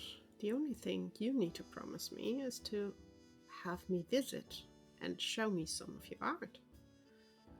I haven't seen you painting in ages. Would you really come? I would love to. Then I will make an exhibition just for you. Good. You have my number, right? Not really. Out comes the next card with the notion of don't show my parents. And do you say that? Yes, to him in a low voice. He looks at it and he kind of goes, private investigator, Alice. Mom will die with a heart attack now. I'm not sure. Oh, probably she, I'm not sure. I don't want to get it on her nose, but you can reach me there without any troubles. And just give me a call. So, the fact that there will never be anything between us doesn't put you off? Why should it be? I have quite a few male friends in my life that I would not like to exchange for anything in the world. Yeah, but your mother rang my parents to invite me. I am not here to look for a husband. I am here because I have to, and I'm not as free as I think I am, and I have to be here because I think your mother may see things slightly differently, because she did make it out to my parents that you were desperate. Well, she is desperate, not I. I was so dreading coming here. And I told Pamela, and she was like, well then, I'll go with you. I'm glad you brought her because, as I said, I like her. And don't be dreadful meeting me. I'm with you on the whole dreadful part of the ball. I was not looking forward, but I'm glad that we have the chance to meet and talk. And just let's make the best out of it and ignore the looks of our parents that are all scared, hopeful, and everything in between. Should we scandalize them? Why not? Let's have some fun. Would you care to dance? Obviously, you just need to be a bit careful, but I can manage. What happened? Oh, forget that I asked. It will not be a problem. And he just holds out his hand. He gets up, as he should. He stands in front of you to attention. He reaches out his hand and he says, Miss, would you like to dance? Obviously, thank you. And I will just join him. And the two of you dance. And let's see how his dex is. Oh, with a 67. Let's see. Because I've actually got them all cut out. He's doing well. Good. Yeah. Should I also, or? No, because in this you have danced before, and he's taking really good care of this because he noticed when you walk that there is an impairment. So it's more like, can he actually make it happen? And he does. Good. Yeah. And so essentially, you there are some slow dances. There are kind of like it's a ballroom set. There is no jazz being played because that's the devil's music. And then and the newly stepped out into society are dancing. They're being looked at very critically. Remarks are being made, blah, blah, blah. And for them, it's terrifying. Mm-hmm. It is possibly completely without dignity, this whole spectacle. Been there. Done that, as has Pamela, as has William, for that matter. And Pamela returns. She actually basically made the rounds and grabbed several young men, some of whom were quite a lot younger than she is, and basically scandalized everyone, especially their wives. And then after a while, she comes back to you and she smokes and she blows smoke into both your faces. She says, "So how has the evening been going for you? Because, hey, this has been a lot more fun, although I seem to be the only one who's having fun when I'm around. But hey, how is it going for you?" I think we're starting to enjoy ourselves. That's good. That's very good. I got an invite to look at his art. She looks at William and she Whispering. says, "William, way to go. I did say that you should tell people, didn't I?" And he gives her again this completely devoted look. And she says, now, I think now we should just basically go and admire your really lovely garden that I can spy with my little eye through the conservatory door. Let's just go together. We're going to scandalize them even more. And she stands in between the two of you, and she is quite tall, so she basically grabs both your arms and steers you towards the conservatory door, opens it, and then, well, basically, no, he opens it for you. The two of you walk out, and then he joins you again. And she walks just far enough so that nobody can see you anymore, and then she starts laughing. And she says, "Alice, I'm so sorry because these are your parents, but this spectacle is just so undignified. I can't really contain myself." Don't be sorry, honestly. I am glad that you are here and making this much nicer than I imagined, because I was scared that I would be bored to death. William says, "With Pamela around, nobody's ever bored." But I did not know she was coming. I did not even know you were coming. Well, I knew the moment I saw Mother because she was excited that you were there, and then you both entered and she had a heart attack. And he looks at Pamela and he says, and then he looks at you and he says, "I think that's what she was aiming for." Full points on that, but thank you so much for making this evening, as I said, so much more fun. And I'm glad, William, that we talked again, and we need to stay in contact. And we will. And I know a lot of people that love art, also art of young artists or fresh and coming artists. Next time I have a dinner, I will definitely invite you, that you can meet some people outside of this. And you can see that Pamela is getting really earnest at this stage, and she looks at William and she says, "William, this is a chance. Don't miss it. Don't."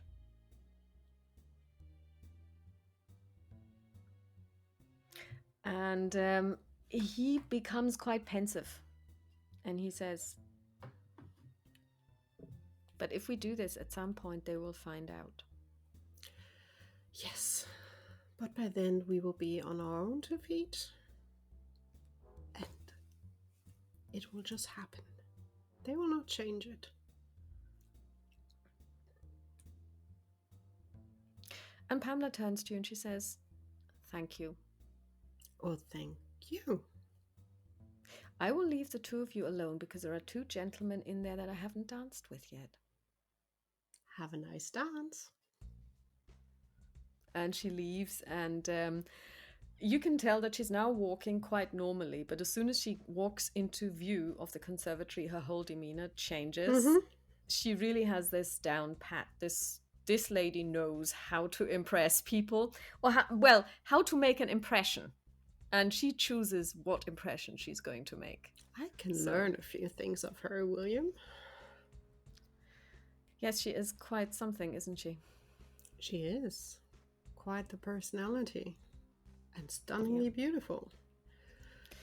Yeah, but there is something she's not telling me. I think that she's in love with someone, but she won't tell me who.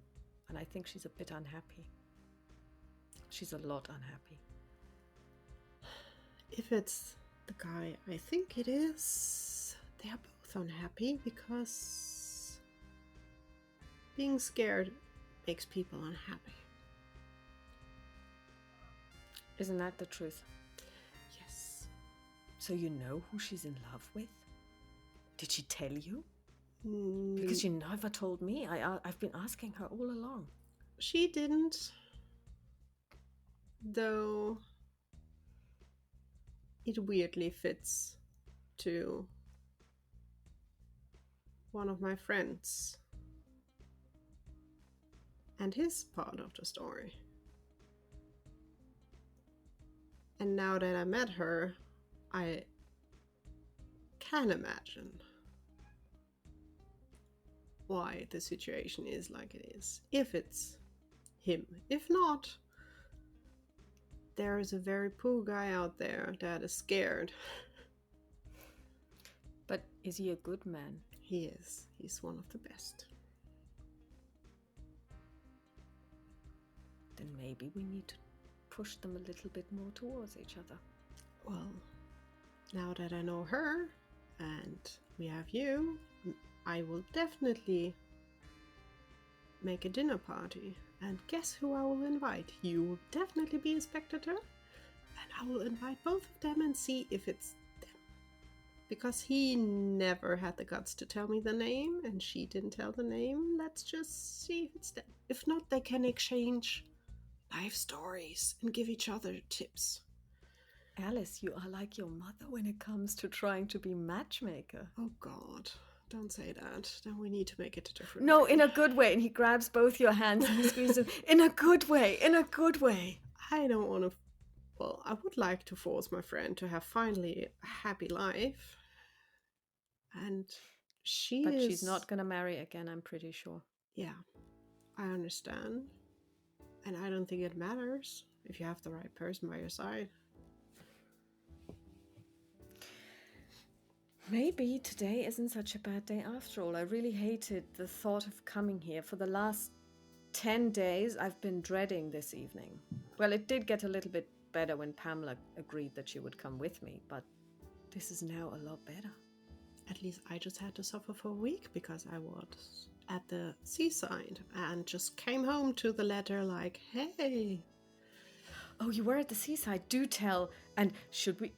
And would you like to dance some more? Yes, why not?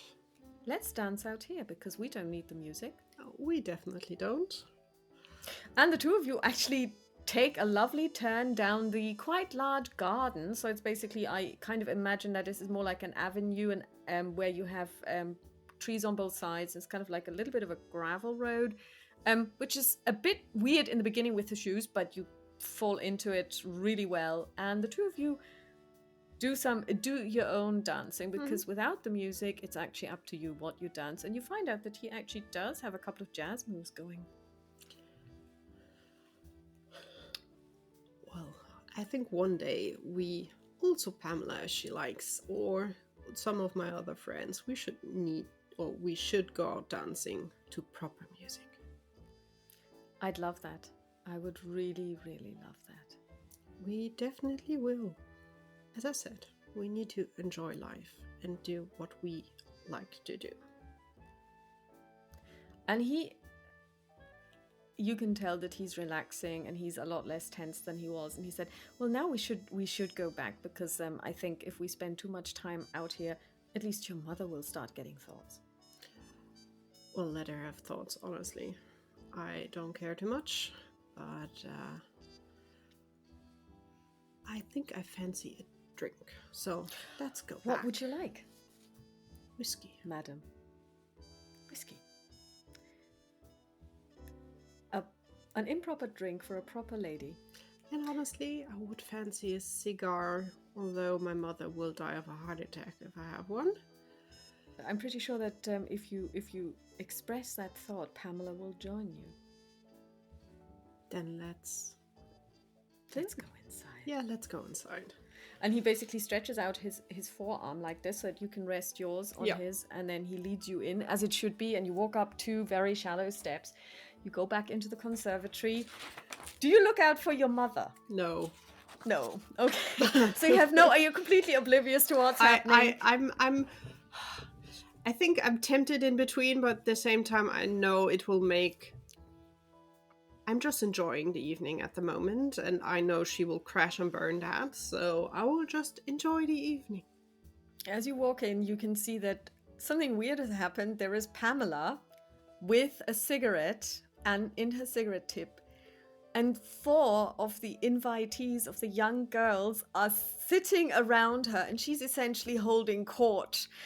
And you can see the matrons hovering because they're afraid of what she might be telling them. Twice divorced, oh my God, straight to hell. And then he said, all right, so why don't you sit down and I'm going to get you a whiskey and a cigar, and I'm going to see if Pamela will join you. That sounds like a plan, and also please join us as well. And I will, but I won't. Brilliant. Look at that scene. Yeah, she's probably gonna put seeds in their heads about living their own lives and not listening necessarily to what the old generation says. You know, she's dangerous like that. That's the good kind of dangerous. That's what we need. And he leads you to the table that you've been sitting, or that you were sitting at earlier, and he excuses himself. He goes to the bar. He actually doesn't even stop with glasses. He just picks up 3 empty glasses and a carafe of amber-colored liquid. He puts it on the table and he says, now for the cigars. And then he goes to where the cigars are, where there are plenty of older men discussing probably the virtues of the little ladies, and then he moseys over to Pamela and bows deeply, kisses her hand, and basically the 2 of them elope from the girls, and he places her next to you, and he gives both of you a cigar, and he pours drinks, and he says, well, ladies, to a great evening after all. To a great evening. And glasses clink. Mm-hmm. And so the 3 of you, you know, there is some more dancing, but as the evening is wearing on, so now people are starting to take their leave, and it's emptying out, and especially the young ladies need to go to bed early. Possibly, some of their virtuous ideas may have been shaken by Miss Baxter Strauss a little bit, and then your mother comes to you. Oh God, Alice was just in motion too. Alice, darling. Oh, and William, isn't it lovely, the 2 of you together? Have you been enjoying the evening? She's completely ignoring Pamela. And she beams at the 2 of you. Well, Mother, William, Pamela, and I have the best of time. Thank you for organizing this, that we are able to meet and talk to each other. Yes, indeed. Of course, Ms. Baxter Strauss. It was such a lovely coincidence that you were in town and were able to accompany William here. You're always welcome in my house. Also, Mother, the food is divine. Thank you, darling. Did you taste the quail? I did, and I got a little piece. It's, as I said, divine, so you will be the talk in town for the next days. This was... She smiles at you, she beams at you, but you can tell that this isn't exactly what she had been hoping for, you complimenting her on the food and not hooking up with this young man. Then your father comes and he says, Patricia, there are some people who would like to say goodbye. And then he turns to the 3 of you and he says, did you have a nice evening, the lot of you? Yes, Father. It was splendid, really splendid. Nice. And, he looks at the cigar that you're holding. Good choice, my dear, good choice. I know. I learned from you. And he smiles at you and he walks away. And and then Pamela says, well, but I do think that we should be leaving, William, because I have to get up quite early tomorrow to catch the train. He says, oh yeah, quite. No, I'm not leaving. I'm just going up to Montreal for a couple of days, but I will be back by the end of the week. And she looks at William and she says, I'm not leaving him. Not until everything's settled. That is good. So when you're No, back...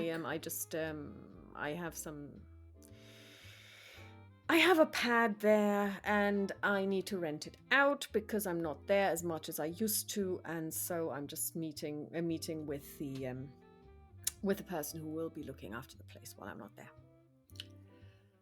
Then have a lovely trip, and when you're back, give me a call, because I definitely want to arrange for a nice dinner at my place with our young artist here and some friends of mine. And I think you would like to just know them as well. Just have a nice evening with some nice food, drinks. I'd love that. Some jazz music. And she holds out her hand to you and shakes yours. And she says, "À bientôt." Good trip. And she takes William by the arm, and the two of them walk outside and leave as well. So they take leave of your parents. They don't just walk away. Yeah, they at least keep the etiquette like that. They keep the... I mean, she is really good at etiquette, and I think it takes one to understand it completely to be able to break it gracefully. And then, so what do you do? Do you want to hang on, or do you also start to leave? I would probably see if I can grab my father for a few minutes. Oh, yes, he's grabbable.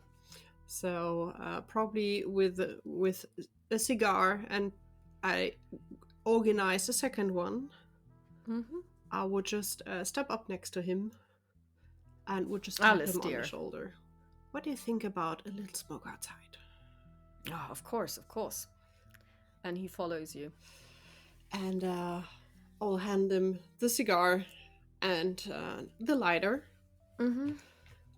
So he does the normal biting off the tip and then taking deep puffs so that it actually comes on, so that the fire catches. And then he says, splendid night, isn't it? It is. So whatever happened to your leg, little one? I had a bit of an accident, and it will take a bit to get back. Fell down one of your stairs? I always said that they were quite steep. Well, not really, but... Don't lie to me. I got shot. Is that so? It is like that. Dangerous job takes dangerous measures. I'll learn from it. I will not be that careless again. What happened to the person that shot you? There was nothing in the papers. Well, they're technically dead. Not by me. Don't worry about that. They're technically dead. Yes. It's an interesting phrase. But, well, I'm getting better each day. And, learning from it. And you were planning on letting your mother know when exactly?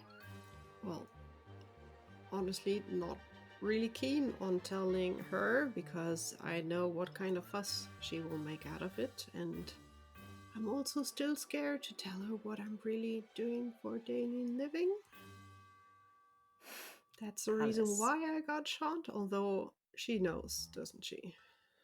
She does. She got a postcard from you. Yes. It arrived. It did.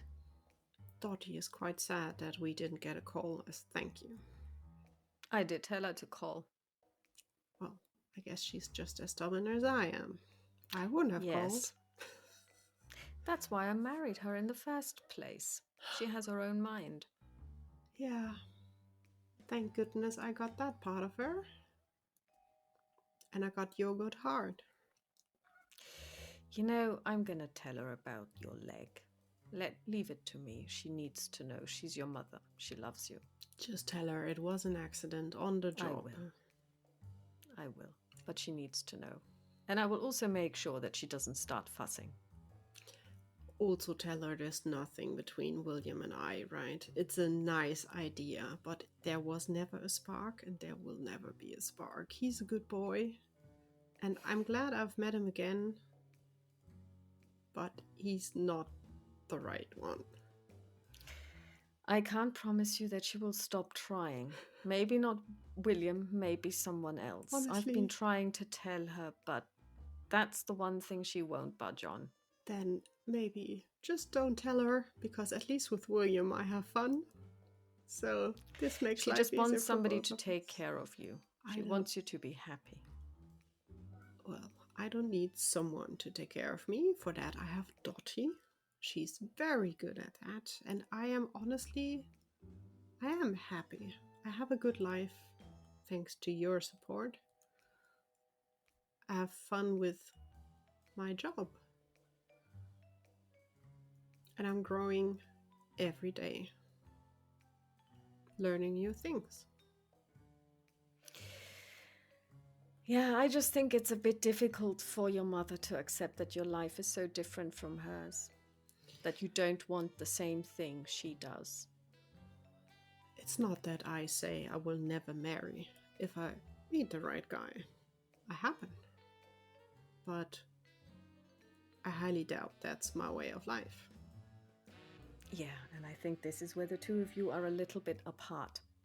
But it was good that you came tonight, and it looked like you were enjoying yourself. I mean, you did scandalize your mother, as did this other lady who I've never seen before. But she was a sight to behold, to be right. Yeah, and the fun thing is she belongs to William's family. Does she now? His parents took her in. Is that so? I mean, I've heard the stories about the twice divorced, really rich lady from Montreal. That's her, and as far as I learned, she, as a child, was taken in by William's parents and they sent her off. Oh, But William and her are close, like the best brother and sisters they could be. yeah, because your mother was already seeing the two of them getting married. It's a good thing that that's not happening because this lady is going to take a while for your mother to get over. She knows that. And I had a feeling that she was kind of aiming towards that exactly. Yeah, she's enjoying. But you can tell Mother that she doesn't have to worry. William and Pamela are not a couple and never will be because they're brother and sister. At least not by bloodline, but still, or kind of. Like, they're bloodlings. I know But what you mean. I will not go into any details. I will just say that there is nothing between them. exactly. They're And family. it doesn't hurt to give your mother at least a little bit of hope.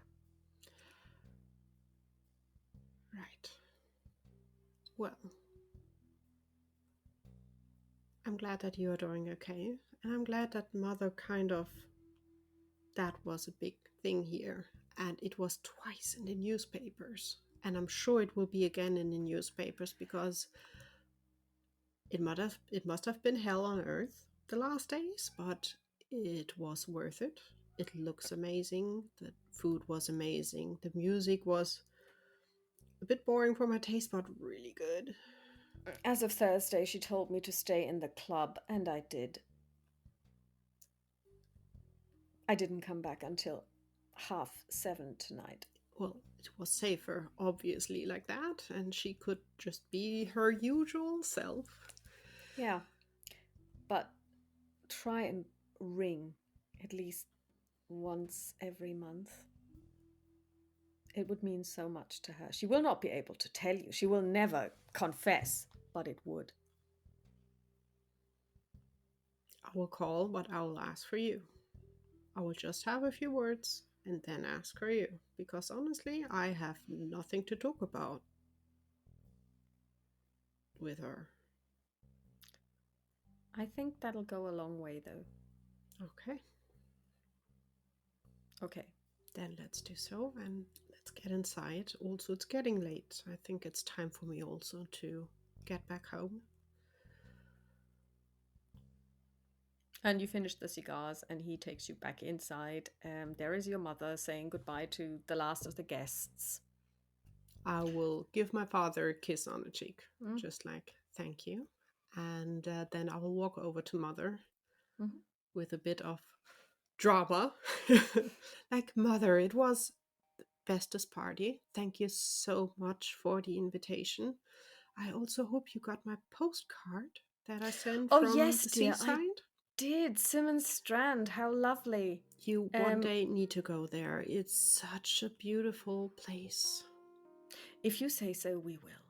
It's really nice and calm. Good food. They have a lot of good cooks. You could enjoy a few days off, and the ride is not that far away, so you can go there just for the weekend if you like. I will talk to your father. Maybe I can persuade him. Do so. It's worth it. Yeah, and she kisses you on both cheeks and she says, "It was so lovely to have you. It And was say lovely. hello to William the next time you see him." I will do so, and you please take care of yourself because you look lovely as always. And I will hear you soon. Yes, please do keep in touch, dear. And then I will turn around and leave and look for my cab. Well, the cab is waiting outside. The Okay. person is now reading a newspaper. As you can see, there are more cars because you kind of have a driveway, and several people obviously either have their own chauffeurs or basically came in a rented car and just told them to wait. And he's, "Oh yes, miss," and he opens the door for you and he waits for you to step inside. Then he closes the door and he says, "Will it be the same address?" Yes, please. Thank you. And he drives off, and 20 minutes later, you arrive. Then I will step inside, close the door behind me, lock it. Just wait and see if I see light anywhere or if I hear someone. She's sitting in the salon. Good evening. "Madam, how did it go?" Surprisingly well. Surprisingly shocking for my mom. I made, well, one already friend and made a new friend. "I hope both of them male, for your mother's sake." No, "And will one of them marry you?" No, and the shocking person was a female, but a very interesting person. I will just take off my shoes and put them in a corner. I will join her in the salon, just sitting next to her.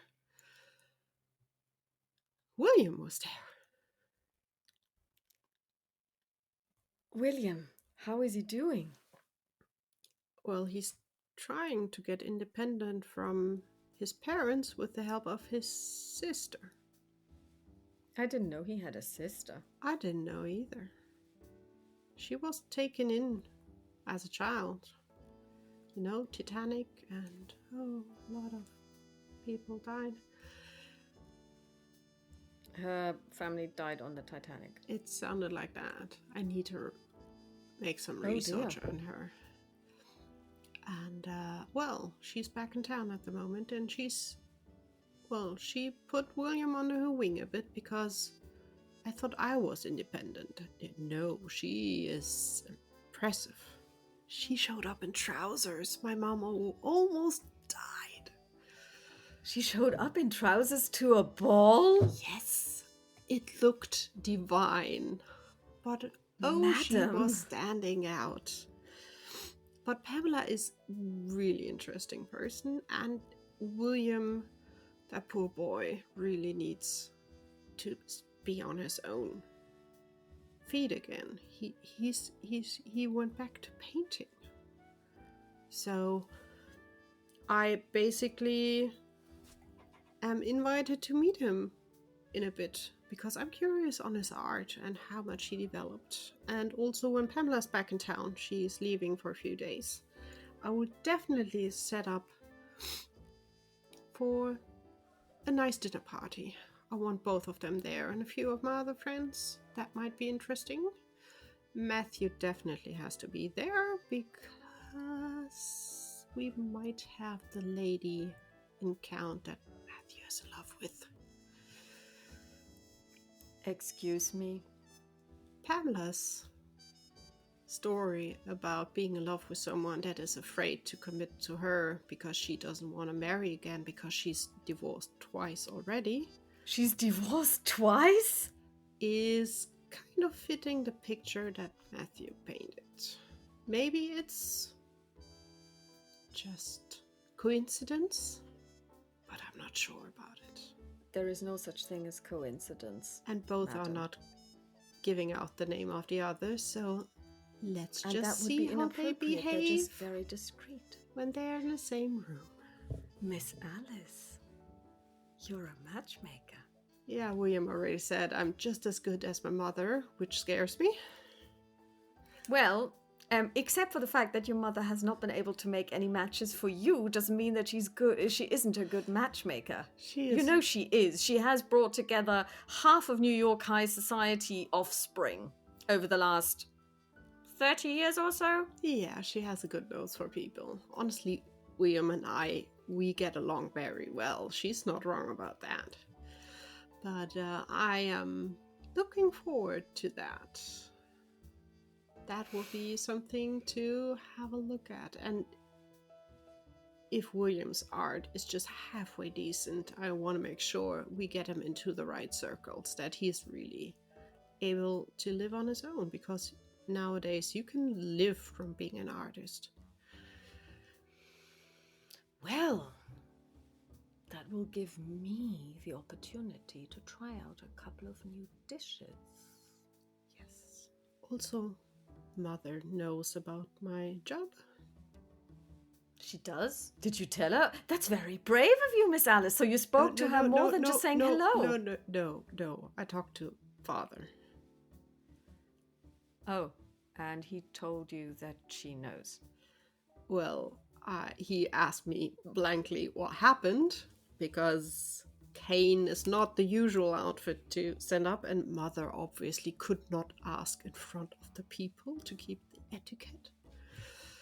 And I told him that I was shot, and that's the danger that comes with the job, but I'm learning from it and taking care. At least what trying to. What did he say when he learned that you'd gotten shot? He took it quite well. Uh-huh. Well, he's a lot like you. He's the one who showed me how to shoot in the beginning. That is true. He's the one who gave me the pistol that I sadly had to throw into the ocean for safety reasons. He will tell her. Good. Because if we left it to you two to sort things out, it would never happen, would it? No, they got the postcard, by the way, and she was too proud to call. Yeah, and again, a chip of the old block, as my dad would say. I promised Dad I would call roughly every 4 to 5 weeks. And I promised him I will call, but I will want to talk to him. So if she's on the phone, I will say, "Hello, Mother. Is Father there?" I guess it's a beginning. That was kind of his words. Well, it seems like the evening was a lot less terrible than you thought it might have been. I think it terrified my mother a lot, but I had a really good time. We had a lot of dancing, quite a bit of drinking, a bit of smoking, more dancing. Well, that went well, and it's now over. So now you can focus on the future. So, there will be a dinner, there will be artists coming. Will there be music? Obviously. Well, depends on if we... Yeah, we will organize something. Okay, so tomorrow I will sit down and come up with a couple of menu choices for you to choose from. Because obviously this will need to be well prepared. If we've got artists, you know, they're always so peculiar. We have a few days, so there's no rush. Madam, I'm afraid you just don't know enough about cooking and housekeeping to make that judgment call whether there is a rush or not. I'm afraid. So tomorrow I will sit down and make a couple of menu choices. And then we can talk again. I will not stop you from that. I just wanted to Good. make sure that the dinner is not happening in 2 days, because people are not there to be there for dinner. That is fine. Then maybe not in 2 days, but it's better to be prepared. You know, a good servant is always in step with their master. A great servant is always a step ahead. Yes, so being prepared is definitely a good idea. The only thing I will think of is whom to invite. Yes, and if they have any particular dietary requirements, you had better let me know early. I will ask Pamela and William, but I'm not sure if there are any restrictions. I highly doubt it. Good. Just in case they don't like shellfish or something. You never know these days. You never know for sure. I will make sure when I talk to them, I will ask. Good.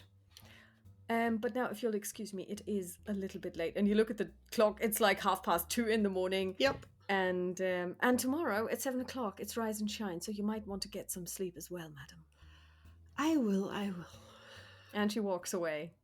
I will turn off the light. I will make sure everything is closed and locked. I will grab my shoes and will go upstairs and will also go to bed. Yeah. And the next day actually rolls around and she wakes you in the morning, and even at breakfast she's already looking through cookery books.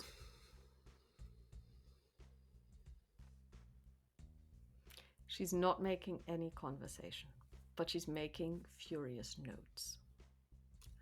Okay. I will study the newspaper and see if I can find anything interesting. You can. It is announced that your alma mater, Miss Gershwin's preparatory school for girls, which was founded by Miss Gershwin in 1801, so the first pupils started on the 4th of January 1801, is going to celebrate its 130th birthday at the end of November. And there's going to be a fundraiser, and select alumni will be invited. So essentially what they want is for you, or for someone who gets invited, to go there and to celebrate, but you know that they will be expecting a donation. So it's going to be, and there is a story about the history of the school and about Miss Gershwin herself and how she came over from Britain, and she was orphaned very early on, and her parents were actually quite rich, and they owned this huge mansion, which they left to her. And then she basically decided that she was going to found a school for young ladies of high society to get the finishing touches that they require in order to find a really good husband and be dutiful wives forever after. And it grew, and it was basically housed in her own home. She herself would have taught English, but then later on she just took on the headmistress role full time. And it is it's a very expensive school, and it is in Maine, in the middle of nowhere, beyond Bangor. So one would take a train to Bangor, Maine, and then one would be picked up by the school bus. It never accepted more than 100 pupils at the same time. And you would start school at 10 and you would finish at 18. And then you would return to the fold of your family. Some of you would then go on to finishing school, as you did, as Pamela would have. And then at 21, as you become of age, you step out into society, get married within the year, have kids within 3 years. And, it didn't work out for you or Pamela this way, but that's the basic idea behind this. Yeah, and you went to school there. And so you know that this is going to happen, and that this is basically a newspaper report. There's a picture of the school as you remember it. It's a very, the building is over 150 40 years old at this stage, because it was founded in 1801, so it must have been there before. It's very long, 3 stories, attic, basement, and there would have been, of course, rooms where you could go to class, and then for the girls 10 to 12 there would have been 2 bedrooms, two bed bedrooms, that's how you say it, isn't it? And then everybody else over the age of 13 would be in single bedrooms, and when you turn 16 you get to choose where you want to have your bedroom for the last 2 years. So tell us, where did you choose to stay? Well, I picked a room that was on the first floor, with a nice view out in the garden. And just for coincidence, with the wisteria growing right in front of the window, so in case of emergencies, you could just climb downstairs. If there was ever a fire or something. Yes. Yeah. So you chose that room, and lo and behold, on that same day, you receive a letter. Unfortunately, our dear daughter is so absorbed in planning this food thing that she completely misses the fact that there is a letter. So it just basically falls to the floor through into the post box, and it lies on the floor in front of the front door. I will let her do her thing. I will go over and pick up the letter and open it curiously. Well, it is addressed to you personally, and it is from your school. What a surprise. Miss Gershwin's Preparatory School for Girls, established 1801. Dear alumna, it has been 130 years since our school was founded by our esteemed benefactress, Miss Marjorie P. Gershwin. We would therefore like to invite you to a get-together at our school to celebrate this occasion. The date of the gala dinner is on Monday, November 24th, 1930. To facilitate your arrival, rooms will be ready as of Friday, 21st of November. We will have space for yourself, esteemed alumna, as well as a lady's maid to accompany you. RSVP by September 3rd. Yours faithfully, Sarah Brightwood.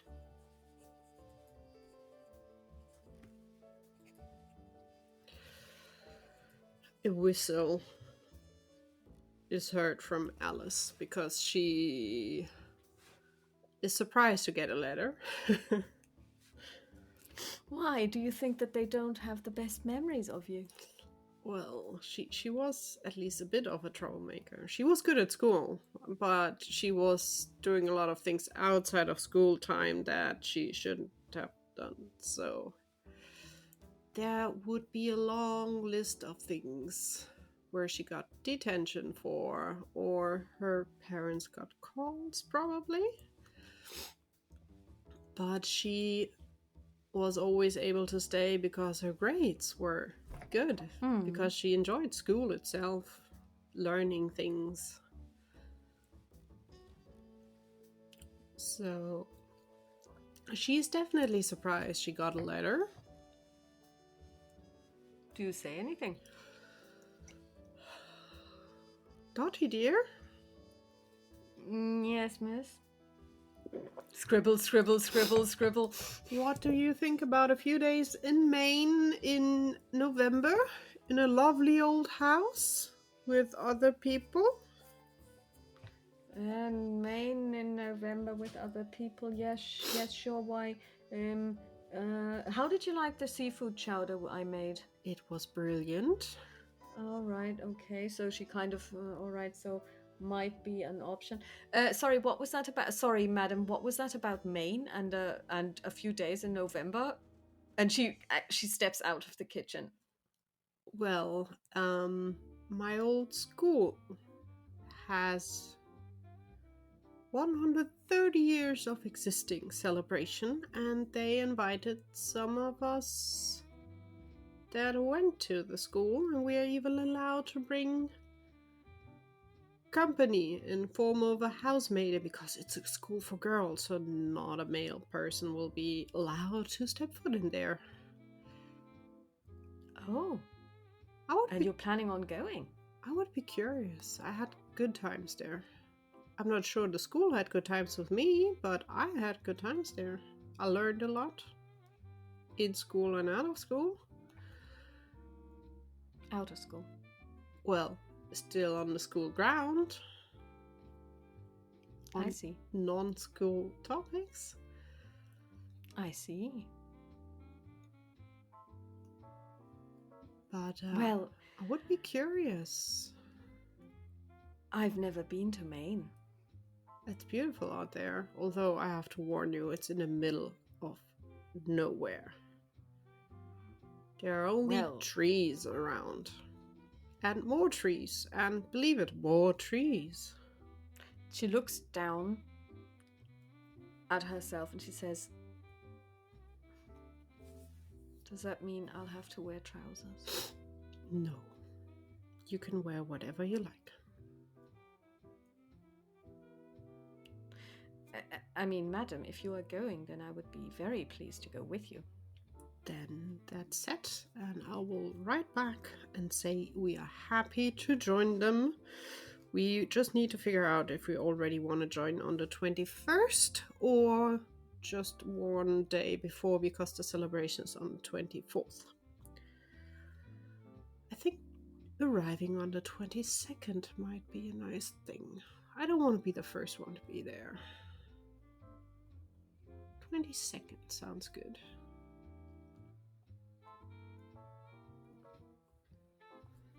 That's so we would probably be taking a train, right? I would have to guess at the moment. Maybe it's a way to get to Boston. Maybe. Mm-hmm. And grab a car?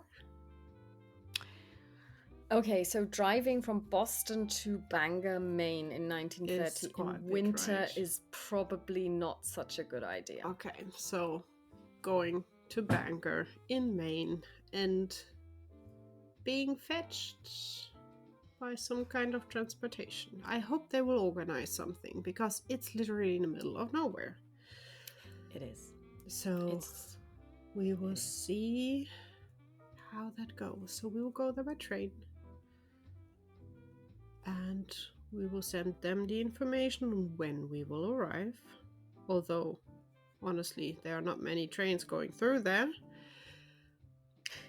Well, as you know, the train, because you've taken that train when you were a pupil. So the train takes from Boston to Bangor. It's, let me just do some maths in my head.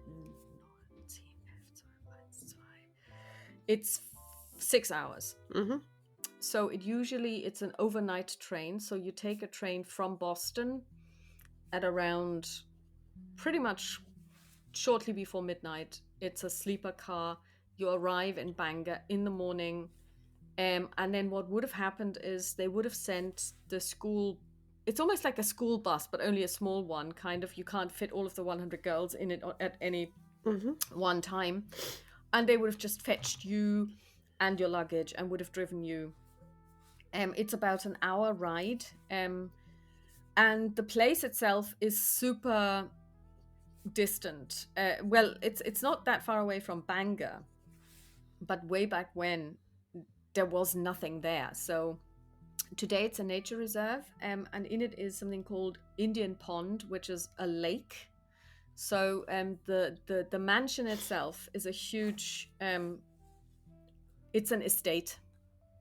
So it's got its own woods. It's really big, and then it does have a wall around it, and you can go through the wall. There is gates. There is one gate that will actually take you out to a hiking trail that people take around the lake, and there would be huts around the lake because it's a very nice resort almost. You know, you can go fishing there, you can go bird watching there, and people do take day trips from Bangor there, and you either go into the estate, or if you're a civil person, nothing to do with the school, you go around the estate, and then there's the beginning of a trail, which is basically a round trip.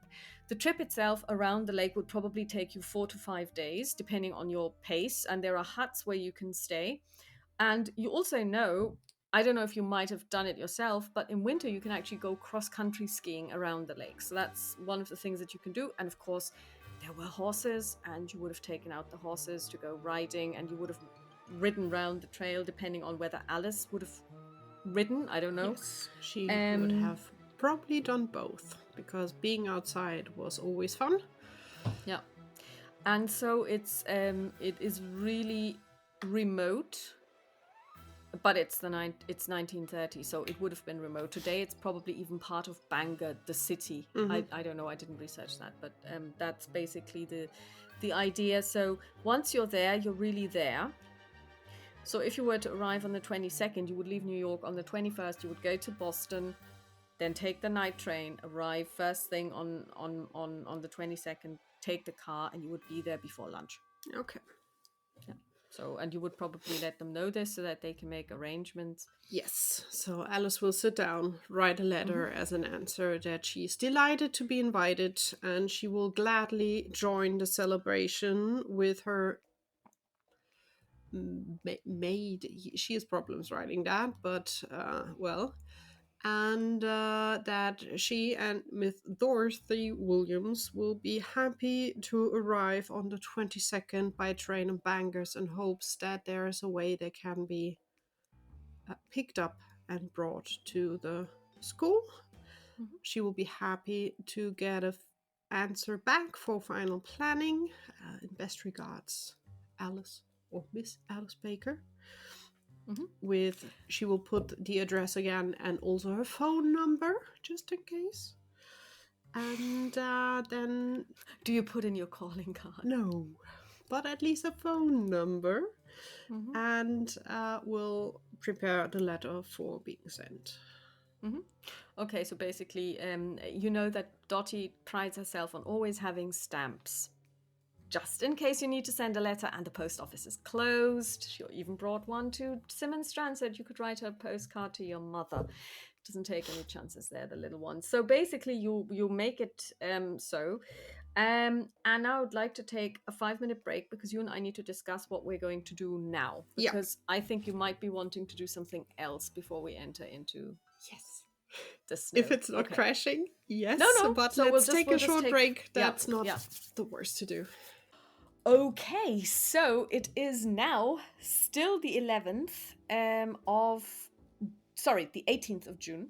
Sorry, my mistake. You've received an invitation for still several months in advance, but you also know, such invitations do take time, because they need to collect who's going to come, and then they need to make arrangements and so on. So you've decided that you will go there with Dottie as your lady's maid to visit your old school. But before then, there are a couple of other things. So basically, Pamela told you that she's going to go away for a couple of days. So she was leaving this morning early. That's why they had to leave. So considering that she said for a couple of days, and she would be back by the end of the week, so that would probably mean that as of Monday next, so in 6 days' time, she would be, as we say, available. She has your phone number, you have her phone number, you also have William's phone number, and you have a suspicion with regard to Matthew's mystery lady and Pamela's mystery man. You believe that they may be a couple. Not yet, but it might be them. So what are you planning on doing? Well, first of all, I will call William to basically force him to stick to his word that I can visit and look at. You call his number, and a male voice answers. The Perkins mansion. Baker here, Alice Baker. Is William available? Let me check, miss. Thank you. And a receiver is put down. You can hear it, and you can hear steps moving away. And then nothing happens for a couple of minutes, and then you hear very quick steps coming towards the phone, and somebody picks it up and says, Alice, is that you? Yes, dear. Oh, I can't. And then you hear that he's basically covering the mouthpiece, and you can hear it muffled. No, Mother, it's no one. It's someone for Pamela. It's a friend. Yes. No. Yes, her name is Alice. No, not the Alice. No, there are more women who are called Alice. Why would Alice Baker want to call me? Pamela is in Montreal at the moment. Sweetheart, you know that you're a horrible liar. I am? Yes, I highly doubt your mother believes that. Oh. Just tell him it's me. All right. And greetings to her. Yes, I will. Yeah. Oh God. But it's so good of you to call. I actually didn't expect it, but that's. I mean, I'm delighted, and you can hear that in his voice. There is considerable delight.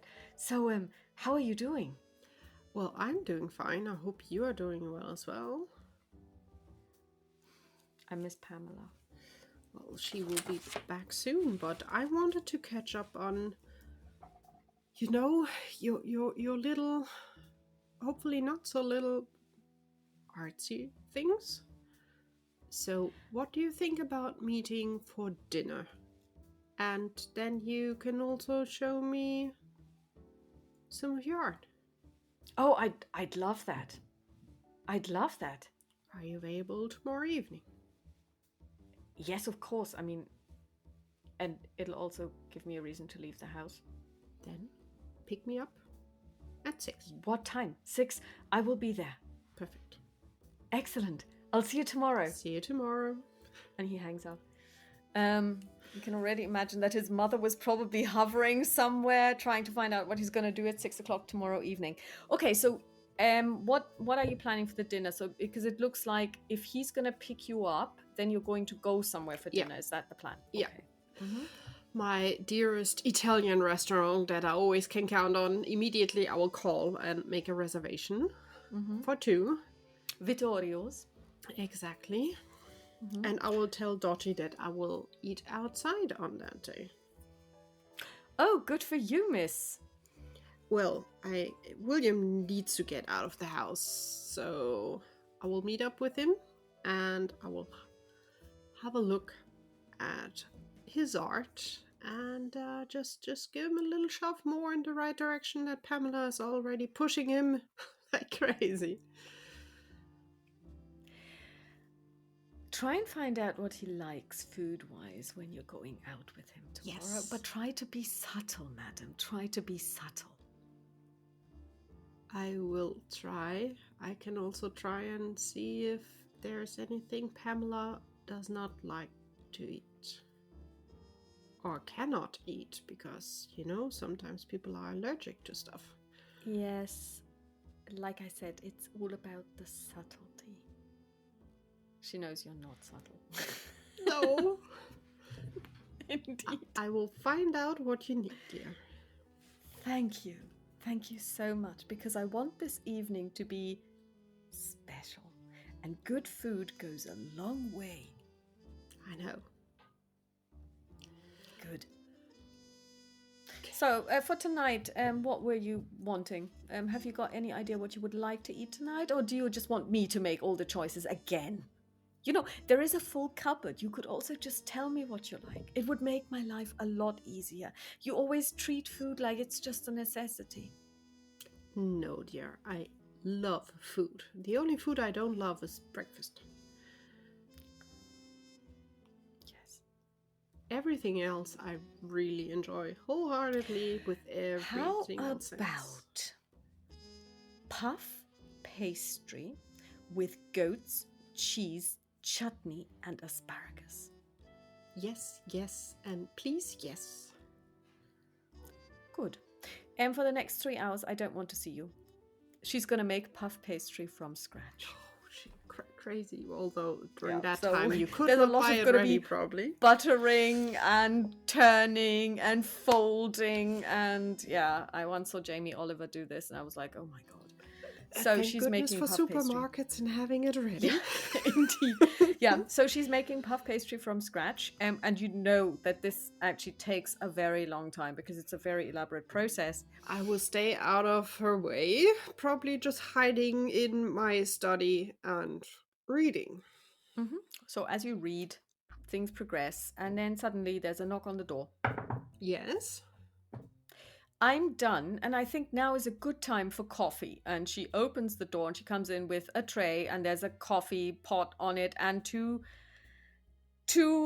cups, and of course biscuits. And she puts it down in front of you, and she sits down in front of your. I guess your study has a desk. Yes. So, and are you sitting at the desk, or is there also a sofa? I'm sitting at the desk, but next to it there are two chairs. Or no, it's not chairs, but I'm not sure how to call it. And it's Sessel in Deutsch. Oh my god, I'm just thinking as well. Armchair. Armchairs. Armchair. Yeah. Armchairs. So nice and comfy armchairs, two of them, so she can easily just turn one around and just sit down in there. So she does that, and she pours. Well, before she does that, she actually pours coffee because it's a bit difficult from an armchair to do this sitting down. And then she pushes the biscuits towards you after she's taken one. She's not one to stand on ceremony today. She's just made puff pastry. That's an excuse for A lot of things. really outrageous behavior. The coffee is lovely as always, so I will just enjoy the coffee. And you can tell that she made those biscuits herself. Those are not from a tin. I will enjoy them extra much, which is horrible English. I'm sorry for the native speakers listening. Never mind, it's the but story they're that really, talks. really good. And then she says, well, madam, are you ready to discuss dinner options? You mean for the Yes. event, not for tonight? I think we should start with the wine selection. We will need both red and white. Obviously. I would also like to offer an aperitif. Yes. However, for the dessert, there will be no discussion. It will have to be creme brulee because it's just divine. And with that, I would like to offer some iced wine. We still have some ice wine. That's a good idea. So dessert is pretty much done. Mm-hmm. With regard to food, of course, you will find out tonight what is suitable and what is liked. However, you should also know that I would say June, New York, maybe not fish.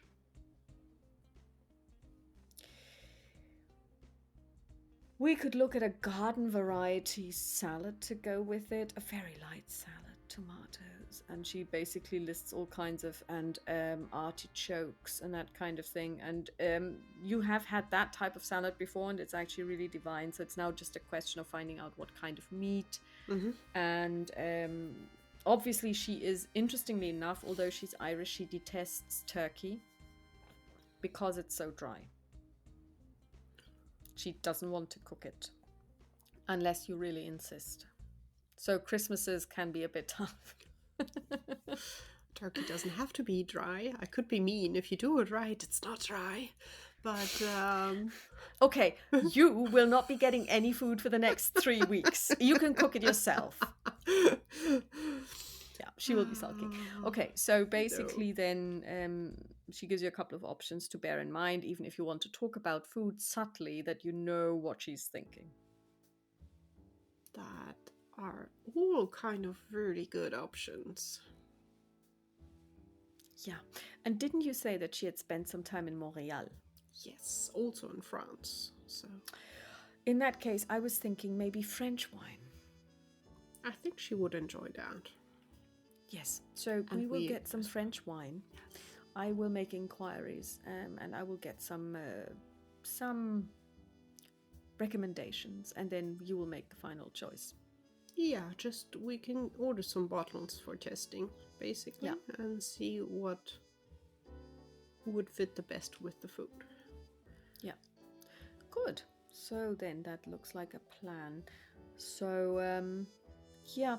I was thinking I would like to take an hour to myself and just sit in the garden and do some reading because there is nothing I can do with the puff pastry until it's gone, as it were. All the time you need. I have nothing special planned for today, and tomorrow you can also relax because I am off. I was thinking, considering that you will not be having dinner tomorrow in the house, I was thinking of actually visiting my family, if that's okay with you, unless you need me here. No, go and visit them. Good. Then I shall make arrangements. Oh, and by the way, Sinead called and she said, you know how she was supposed to get us books and she never could because, well, it's a good thing she didn't show up in Simmons Strand because by the time she would have arrived there, we would have already been back in New York. She lets you know that she couldn't find any of the books. Okay. Weird, yes.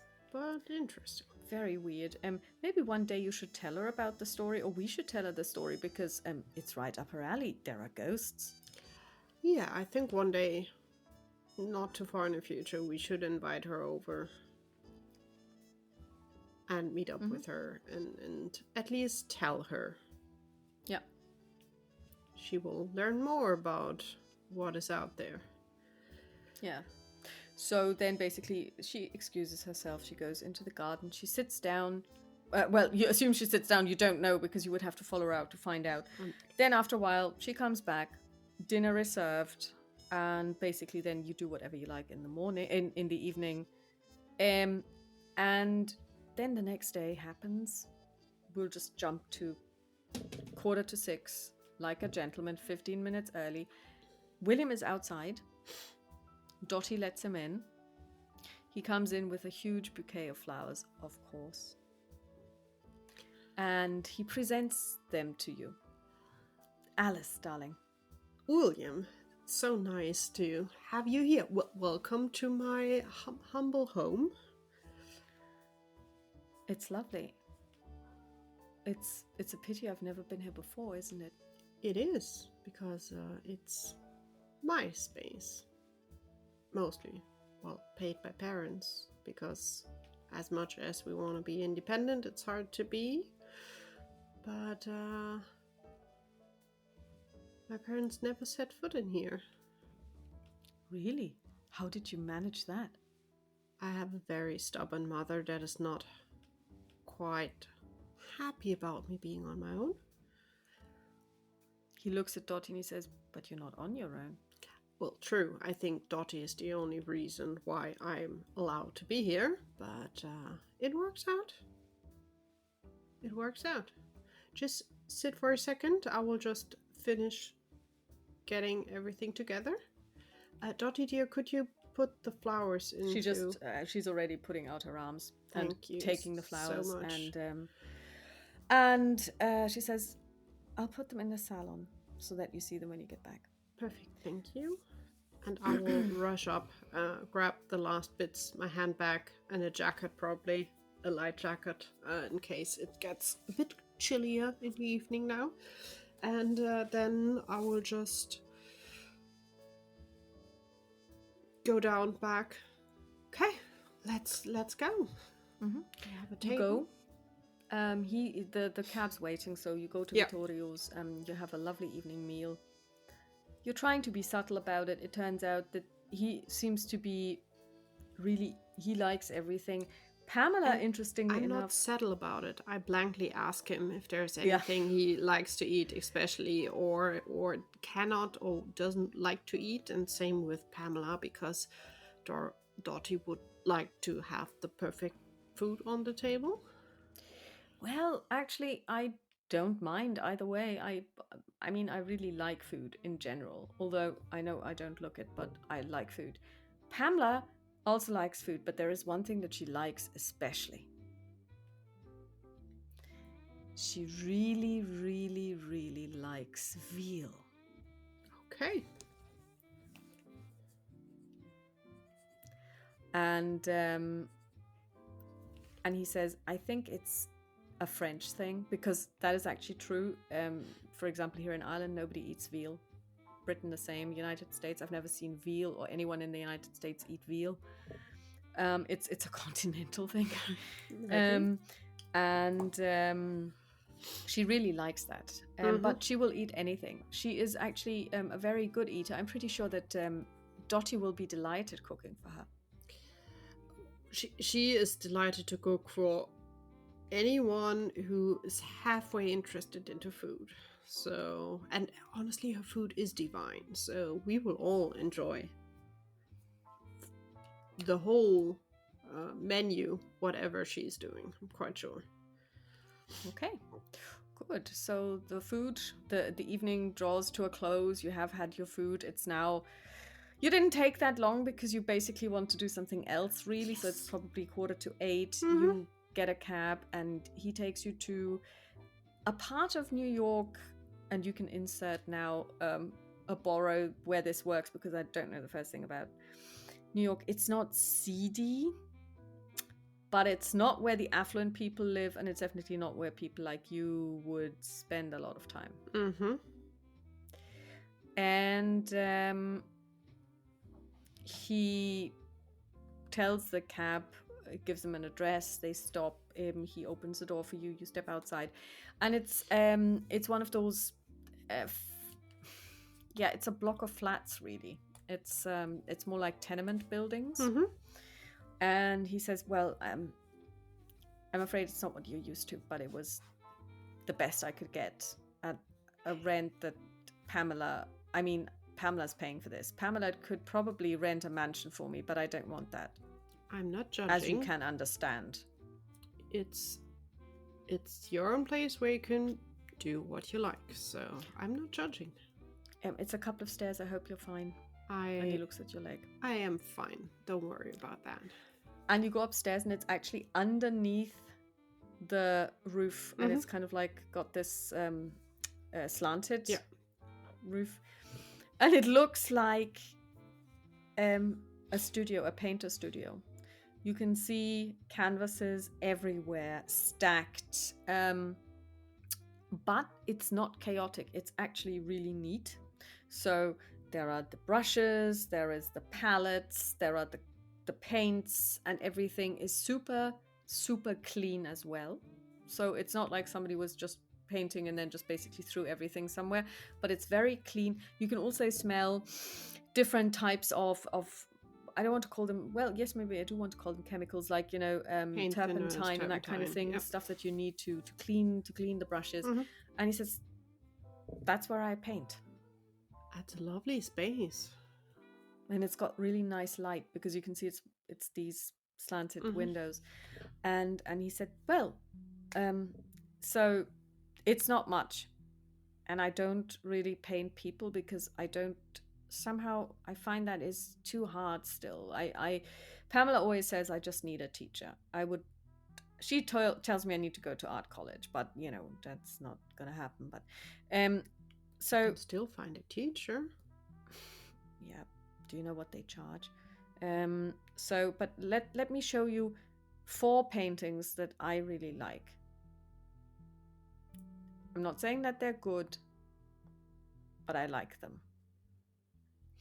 So the first one he shows you is Central Park. You can tell very easily. And I hope I'm right in thinking that Central Park has a body of water in it, doesn't it? Yes. Yeah. So essentially, it's a winter landscape of Central Park with the body of water in starlight. That is a beautiful piece. It is actually quite nice. It's. What do you know about art? What does Alice know about art? A lot. She knows quite a lot. Yeah. Okay. She's enjoying it. She is also dabbing a bit into buying and selling. And she's painting herself, not in a of course, level I saw of it's more hobby. It's definitely not professional, but you have a studio on the second floor. I forgot. Yeah. So I remember. So what you can see is you see raw talent. The problem is it's really raw. So there is a lot of talent here, but there is somebody who hasn't been taught even like the basics of theory behind it because you can teach art to a certain degree. Yeah. So what this person needs is someone to really take this raw talent and rein it in, not curbing it, but making it so that what is there blossoms. So, what do you do? What do you say?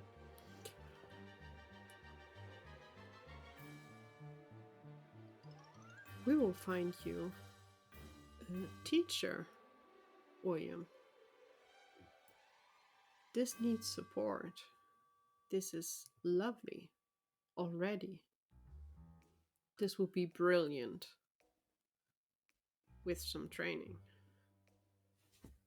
You think? Yes.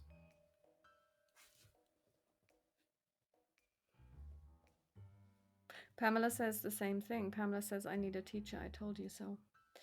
I learned the basics of art that gives a good base, and you are missing that. With that, this can turn into something extra special. But you see what potential you have already in these pieces. Let me have some calls around and see what we can find. You would do that? Well, obviously, you're a friend, and friends are there to help.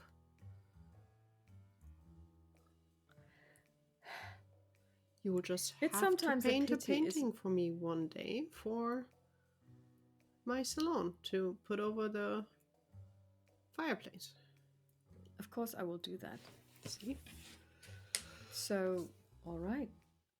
And basically, he shows you a couple more things, and you talk about art, and you tell him about art from your point of view. Yeah. And you spend a couple of hours, but then he's kind of like, "Oh, it's getting really late. You should get back. I'm gonna get you a taxi, and I'm gonna because it's now past midnight." And he drives you. He gets a cab. The cab drives you home. You arrive. Pretty much at the same time that Dottie shows up. So the two of you almost reach the house at the same time. And she says, "Did you have a nice evening?" I for sure did. I hope you had a good time at your family. Yes, I did, as a matter of fact. One of my sisters is pregnant again. I'm going to be an aunt again. Congratulations. Yeah, it also, the question was raised when I was going to get married. I kind of felt like I was you for a second. In a good, no, that's in a bad way. I'm sorry you have to go through that as well. I said to them that I couldn't get married until you did, because you needed me. So that basically shut them up. I have a feeling that my family believes that you will never get married. I'm afraid. They're probably not that wrong, maybe. I'm not sure. Well, never mind. So I'm going to be an aunt again. And they said that if it's a girl, the second name will be Dorothy. That is a very good name. And I will be godmother to the little girl. That is even the better choice, because she will have the best godmother ever that could be out there. She beams at you because you know her religion means a lot to her, and for Catholics, this whole godmother, godfather thing is in the godfather is a really important thing. And basically, then you go to bed. At least she goes to bed. And now, if you like, we can jump to the evening. Yeah, so I would have told Dottie about the veal, although not knowing if she knows how to, or honestly, she will figure it out. I'm sure about that. Also, during the next days, waiting for Pamela to get back, but also for Matthew to get back home. She would invite William to visit some of the museums with her. Oh, very good. Just looking at art. And she would also have some phone calls around if there are any private teachers. Okay, so that is very interesting. Indeed, you know a lady called Alex Coxon, who is actually a curator at one of the, and insert important name of important New York gallery museum here. I don't know if did the Met already exist? No. I'm quite sure it did. Okay, so actually, because you know the high and mighty, you actually would know a curator in the Met because they would have been invited, you would have been invited, your mother would have been invited to openings and that kind of thing. Her name is Professor Alex Coxon. Um,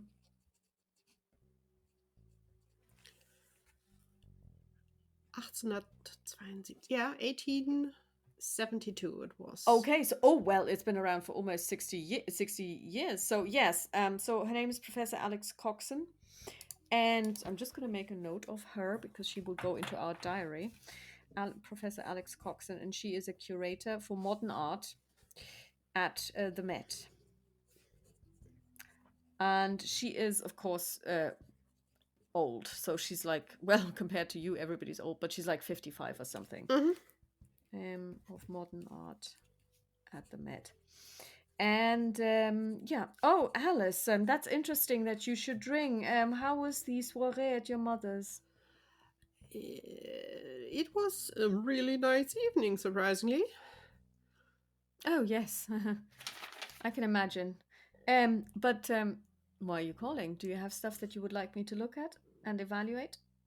Well, I rather have a young artist that could use a little bit of training to get to his full potential. And I was curious if you know anyone who could give some lessons to someone who never had proper art training. Oh, a diamond in the rough, as they say, isn't it? Well, as it were, um, let me think. What kind of art is he into? At the moment, mostly landscape because he's scared to draw people, and his landscape is a bit rough around the edges, but really you feel how it is to be there. All right, so not really portraits. Well, I mean, there is Anthony Mayhew. Anthony Mayhew is he's a good artist himself. Not brilliant, but good. But he's an excellent teacher. He is very meticulous, and his you see, he is one of those people whose technique is impeccable, only they lack that last spark that makes you a genius, if you know what I mean. He makes his money teaching, and he makes quite a good living, and he does have exhibitions every now and again, but he's not the, he doesn't have the je ne sais quoi. Yeah. Anthony Mayhew. Well, do you have a pen, dear? Because then I can give you his number. Well, obviously, because I was hoping that you would know someone. She gives you a dry laugh and she says, well, you always know that I know everyone. She's very full of herself, but then she can be because you're talking to somebody who is actually an artist in her own right, and she has been selling like hotcakes. Anthony Mayhew, he is 67, and he is from Boston, and he's an arts teacher. Okay. He teaches painting and drawing. I will thank her before I hang up, also asking if there's anything new coming up that I should be warned about, that I need to plan to visit the Met within the next days.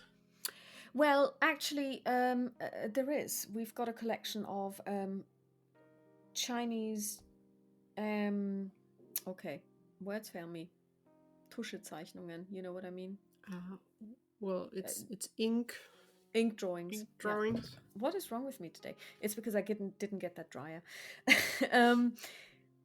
Ink drawings. Ink watercolor. It's probably a mix. Yeah. So you know the ones that I'm talking about, the ones that are almost completely black, and then you just have those couple of dots. It's usually ink. Yeah. Yeah. And we've got several of those roll paintings. We've got a completely new Asian exhibition that's going to open in 3 days, and I highly recommend it. It's not curated by me because I don't do Asia. I have no experience there, but it's lovely. I will definitely have a look out for that. You rarely see really nice Asian art. Yes, I'm so happy for John that he was able to collect enough to have an exhibition. And I looked at the catalogue. It's fantabulous, darling.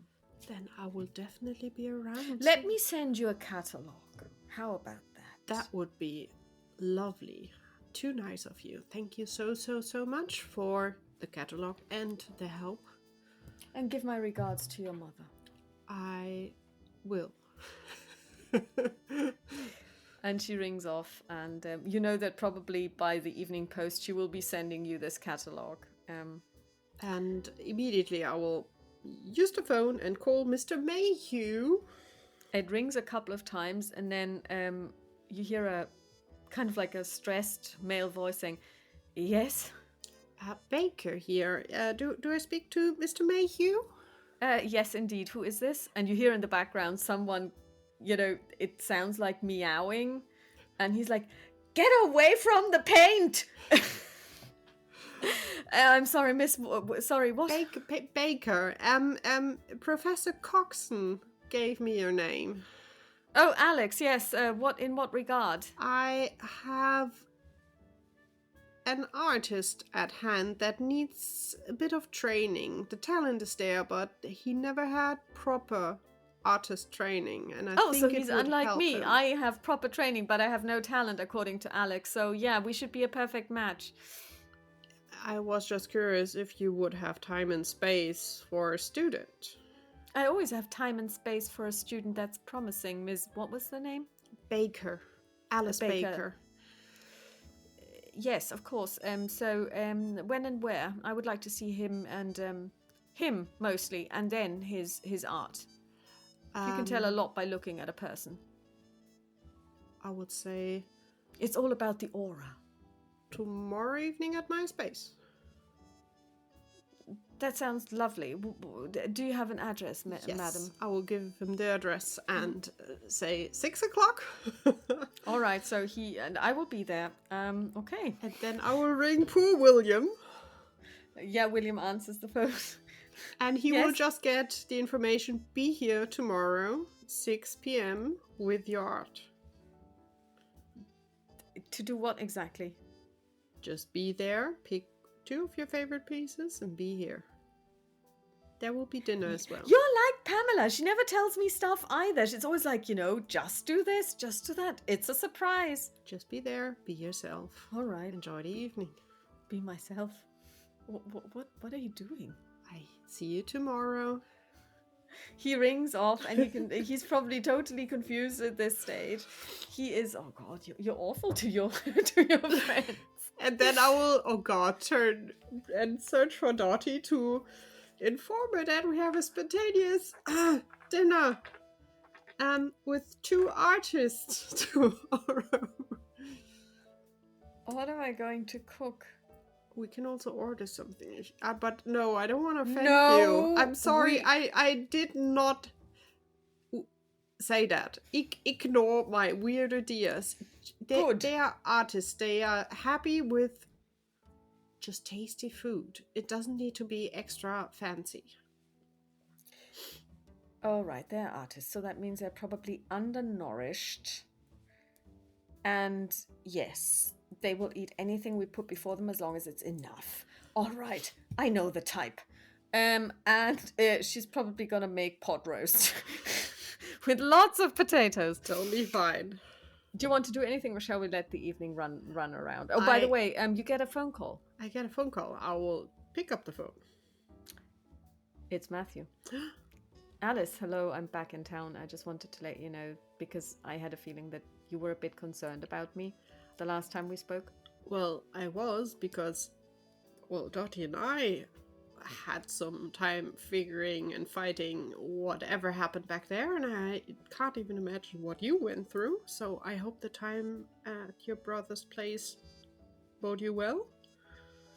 It did. It gave me enough space to think about various things. That is good.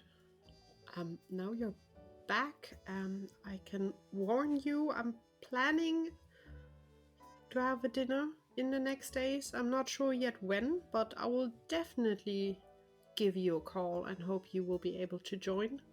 I'm I have quite nothing sure. planned for the next days, and I would be pleased, more than pleased. Perfect, because I probably will ask Jean and Simon, as always, to join, because I haven't seen them in ages, and I could imagine you as well. That's true, actually. And we will see who else has time. It will be a small circle, as always, so. Alice, actually, this is probably just what I need. I'm already looking forward to this, and it's great that you're thinking of me. Perfect. I'll be there. Take care, and I'll call you in a few days when I know exactly when and, well, where is obvious, but when. And please don't work too much when you get back to work. Oh no, I'm taking things easy. It's just going to be some contracts that I'm looking at, so nothing to worry about. That is good to hear. Okay, the next day rolls around. It's 6 o'clock. Okay. Somebody rings the doorbell. Open the door.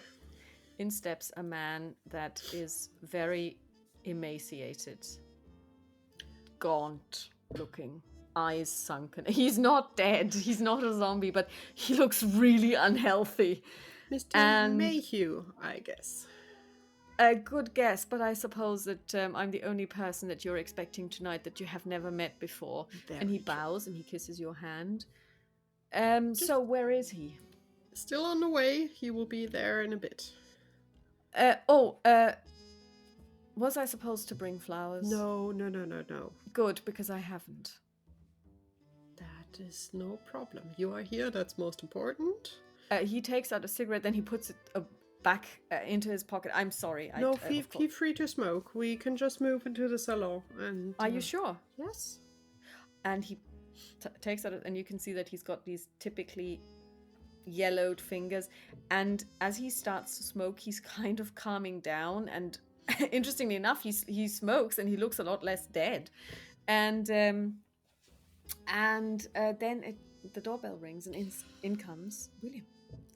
Well, William, nice for being here. He kisses your hand. He, of course, has flowers. He hands you the flowers. And he says, and my art. And he has 2 paintings wrapped in cloth. And he says... Just go through to the salon. And Mr. Mayhew is there. Just have a chit-chat for a few seconds. I will join you in a bit. He walks in. You're so cruel, leaving the 2 of them. I will bring the flowers and put them in the water. Yeah, but Dottie... I will tell Dottie that everyone is there and that we can have dinner in a bit. And that yes, the boys need food. I took a look at your first guest. He looks like, scary. But hey... He looks like he doesn't eat enough. Alex said he's good, so... Well, that doesn't mean he eats enough. Well, as long I'm just gonna lay the table in the dining room. Do that, and I will see how the boys get along. Okay, so the boys are, as you enter, engrossed in conversation. Perfect. So they are looking at one of the paintings. You don't know which one. And you can see basically the smoke coming from the cigarette, but you can't see the cigarette because the hand is behind the canvas. And you know how when people hold a cigarette and they move, kind of like the smoke moves. So he's obviously pointing at things, and they're deep in conversation. And he says, well, you can hear Mayu saying, well, here the color composition is really, really good. Now, if you had added a little more depth here and here, and and so they talk. Unfortunately, they don't see you come in. They're completely engrossed. I am. She would just lean probably at the door frame, just listening to them grinning. And the 2 of them talk, and then after a while, unless you do something, they will keep talking. Dottie appears at your shoulder. I think I would wait until Dottie appears, and then... She touches you lightly on the shoulder. She says, dinner is ready when you are. It's already on the table. We will be there in a second, thank you. Yes, and she will be wine. Like, excuse me? And the 2 gentlemen look up, and they're kind of like almost like boys that you caught with their hands in the cookie jar, and they're like, oh my god, and smoking, finishing their cigarettes, because now William is also smoking. A big smile from And they're Alice. like, basically, well, have you been here long? No, I just got here because I just wanted. We have some dinner prepared. Let's just go on talking about some art over some food, as it should be. Just Okay. join me, and we will go through to the dinner. At the That mention of kind of food, dinner. both men look very happy. And they join you, they sit down. The food is actually really, it's pot roast with spuds and some root vegetable. And they eat a lot. And Dottie kind of, she hovers in the kitchen, and she kind of sometimes sticks her head out, and you can see that she's getting more and more pleased as the pot roast diminishes.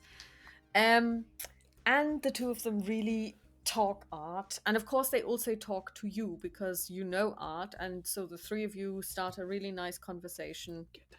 And by the way, the catalog has arrived. Perfect. So you've got your catalog. So Alex Coxon, she's a little bit, whatever that was, she's a little bit of a character, and she basically drew a little bit of a, she actually took a piece of paper and she drew something in the style, but it's a caricature of your mother. Perfect. And she says, with lots of love from Alex. P.S. Don't show her. It will get framed and put into the study. And then basically the two of them talk, and the three of you talk, and then Anthony says, well then, Miss Baker, you didn't promise me too much. I believe that young William here is more than talented, and it would be a shame to let this talent go to waste. So here's the deal.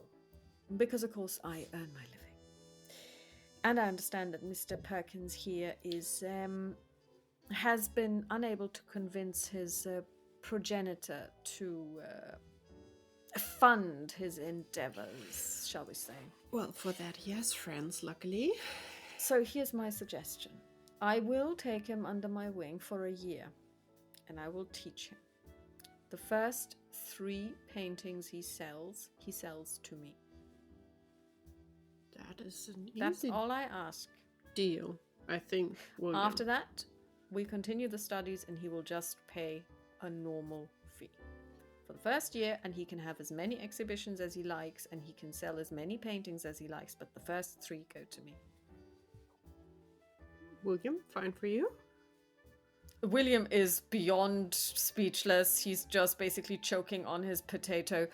Yeah. The only thing you both need to agree that at least from time to time we will have a nice dinner like this at my place. Mr. Mayhew says, will it be the same cook though? Because this is delicious. Or is this ordered in? No, it's by my assistant and right hand. Where is this pearl? Dottie? Dottie comes out and she's like, Miss Dorothy Williams, Mr. Anthony Mayhew. oh goddess, what you have bestowed upon us from your cornucopia of food. Oh, let me take your hand. And he takes her hand and he kisses it, and she's like completely, she looks at you with wide eyes. Her eyebrows are in her hairline. William and I are probably both sitting there like, oh god. And she says, does this mean you liked my food? I loved it. It was divine. It was divine. And she looks at you and she says, well, there is still some left over. If you like, I can package it for you and you can take it home. And you nod your head. So and she's like, all right, let me see to that. And she extracts her hands from him and walks back into the kitchen. And she gives you a look. If looks could kill, you would be lying dead on the floor. I'm fine with that. So we have a deal, as it seems. Perfect. We do. But then Anthony and William both say their goodbyes because it is kind of like late, Yeah, and that's only it has fine. been a really lovely evening. The two of them definitely got on like a house on fire. They were genuinely enjoying themselves. I leave it up to you if you found it enjoyable. I found it definitely interesting, but she's more happy that it worked out and that William now has a proper teacher. And they both kiss your hand. They both bow, and then they take a taxi, and then they drive off into the night. Well, separately, obviously, they take two taxis. They don't drive off into the night together. Well, you never know. I mean, you never know. We're not judging. Whatever we're not they wanna judging. do. You never know. You never know. So, and then when they have gone, Dottie. Well, she gave him a package with food. Dottie comes out and she says, "Miss Alice, a word." Yes, dear. The food was amazing, as you learned. He's a bit. What was that about a pearl in cornucopia? He's a bit eccentric. He's artist, obviously. Miss Alice. He loved your food, sincerely. He would not have said it if he wouldn't have. The next time he is in, I will cook. But after that, I will retire. Understood. Good. Thank you for the lovely dinner. Good. William enjoyed it as well a lot. So, how about dessert? Let's enjoy it together. And she pulls out a lovely dessert. Desserts are her. She really likes making sweet stuff. Mm-hmm. And this time round, it is actually it's like a whipped cream with it's actually crepe with whipped cream, bananas, almonds, and some chocolate sauce. Yummy. Yeah. And then she says, well, and I understand that it went swimmingly because everybody seemed to have a really nice evening. Well, William has a trainer or teacher now, so everything went to plan. That is brilliant. That is. I assume that you have been telling her about what you're planning and what you're doing, because you usually share these things with her anyway. So she says, well, you did good. Well, thanks to Alex giving me the good tip. And also we both need to visit the Met in the next days to look at some art together. I'd like that. It's Asian art. I'm curious. I haven't seen nice Asian art in a long time. I don't think I've ever seen any Asian art. So then let's definitely have that on plan. And then okay, waiting for Pamela to be back. Pamela actually arrives the next day and she rings William, and William rings you and informs you that Pamela's back in town. Ooh, perfect. Then everything will start to roll into action. So 2 days. Veal is procured. Veal is procured. Exactly. And she will give everyone a call that she wants to have there. So obviously William as well as Pamela are invited. Matthew will be invited. Jean and Simon Caulfield, obviously, because I haven't seen them in ages. Yeah. And I will also ask dear Martha, in case she is there and not in Florida, because at the moment in Florida would be intolerably hot, even worse than here. So I'm quite sure she's around here. So dear Martha also to be there as well, and that sounds like quite a nice combination of people. Okay, the invites go out, you reach everybody RSVPs and acknowledges and is more than happy to see you and pleased and looking forward, and so a date is set. Dottie basically tells you she's gonna wake you up and you can have breakfast and then you leave the kitchen. It's better if you leave the house for the day. No problem. And don't come back until 4. Go and find your own lunch, madam, because I will be busy. Deal. Good. So you go for lunch, you make a decision where you go, you come back at 4. The house smells lovely. She is wearing She's finished cooking, so she's now taken off her apron and now she's wearing normal clothes. Mm-hmm. And she says, "All right, so dinner will be at 8. Perfect. We have 4 more hours. Your guests are due to arrive at 7. There will be aperitifs in the salon. If you'd care to look, everything is already prepared. I will just lead the guests in. You can expect them there. Then the table will be laid. I'll do that now. All of the dinner dishes are ready.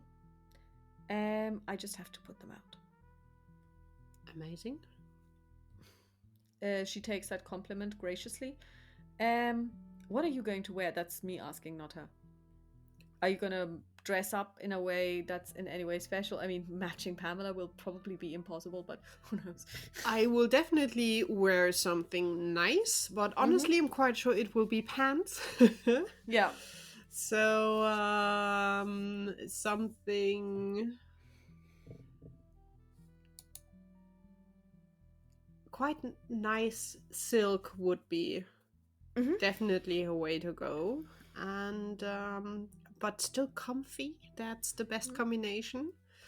And, some makeup on, but,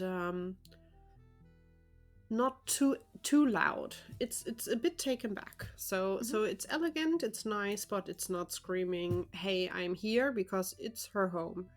Those are people she knows. So it's really, the idea is of friends being together, with a side twist of maybe pushing two people to be together. We will see. Okay. And she will just have, be downstairs at least a few minutes before 7 and just wait for the rest. She will turn on some music just to play in the background. Okay, so then give me a luck roll, please. Yeah, we need to randomize something, and I think your luck is just the best way of doing this. Oh, I rolled a 16. So that is that is lucky? a success. Okay, so you get to make a decision. Who arrives first, Matthew or Pamela? Matthew. Okay, good. So the Caulfields arrive, and they are always on time, and Matthew follows almost like 5 seconds after. They arrive separately, but they are on time. Martha sends a telegram 1 hour before saying she will be running late, but she will explain, but she will be there within the hour. Okay, so for dinner she will be in time. Yeah.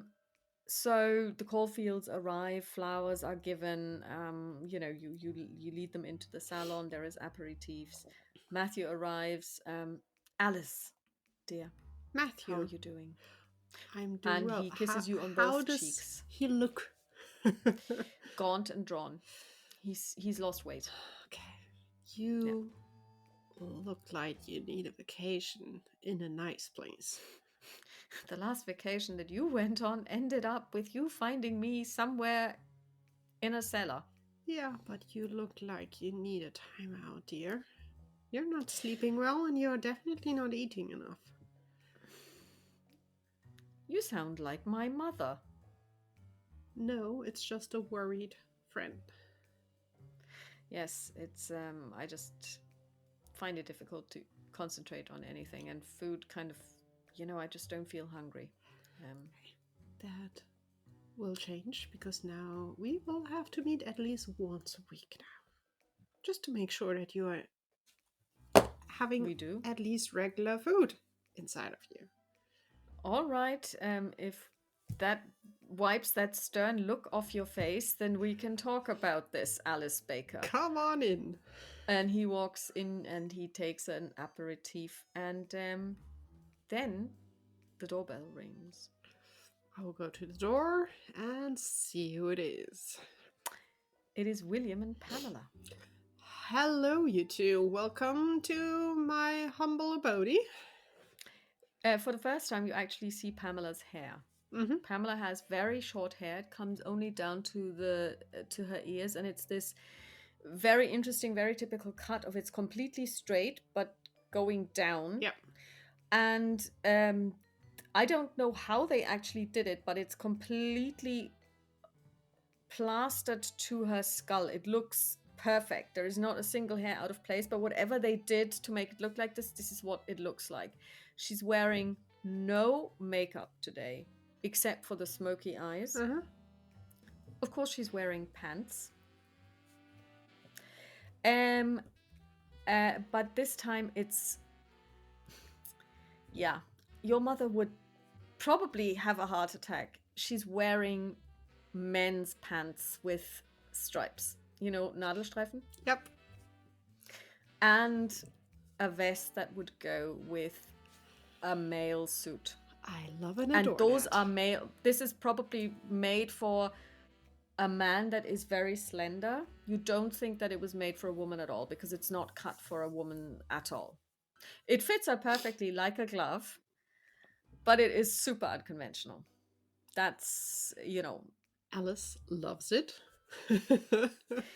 William hands you a bouquet of flowers. Thank you, dear. Come on inside. Some of my friends are already there. And Pamela gives you her hand and says, "Hello, Alice. It's nice to see you again. Thank you so much for the invitation." Well, thank you for joining, you both. And William, how are the lessons going? Just waving them in. Excellent. Interestingly enough, I hear you're not mentioning her name, because people can hear you from where you are. Yes. Yeah, I was like, okay, I'm going to see. I'm curious to see how she's going to do this. And he tells you about the lessons, and that they meet every day for 3 hours. And I'm giving Every day. over his shoulder a big grin to Pamela. Pamela nods in approval. Okay, then I will lead them inside the salon. Okay, she steps into the room, and of course everyone looks towards the door because new guests are arriving. What do? Do you look at Matthew? I definitely look at Matthew, although I will look at the three of them and try to be as casual as possible. Be like, friends, new people to meet, but I think you will get along very, very well. This is my dear friend, William Perkins, and this is my quite new friend, but also quite dear already, Mrs. Pamela Baxter Strauss. And William, Pamela, these are my dear and quite old friends. This is Matthew Gregory, and these are Jane and Simon Caulfield. Okay, so how is Matthew looking? Do I need to roll psychology? Let's see how he is doing with regard to his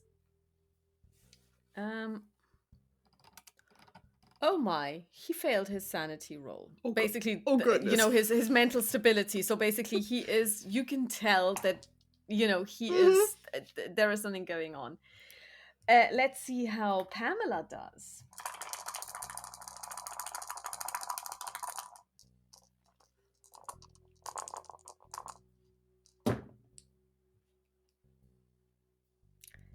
Interestingly enough, she's also not calm. Oh. You can tell. Well, I mean, for both of them, this is completely unexpected.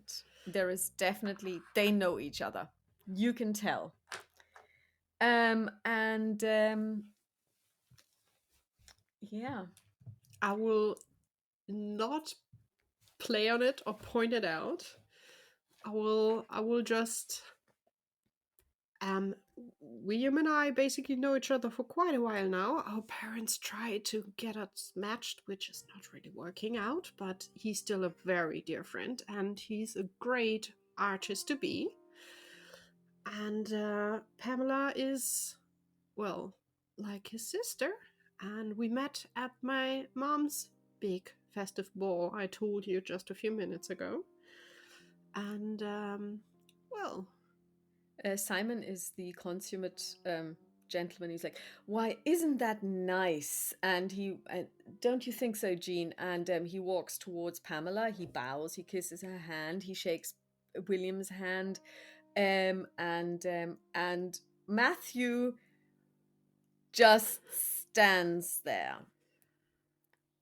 And he looks a little bit like a fish that's out of water. And she basically regains her composure and says, well, Mr. Caulfield, it's so lovely to meet you. And she shakes, and well, he had kissed her hand already. Then she walks over to Jean. She shakes her hand, and then she ends up standing in front of Gregory, of Matthew. Well, Mr. Gregory, how do you do? And she holds out her hand for it to be kissed.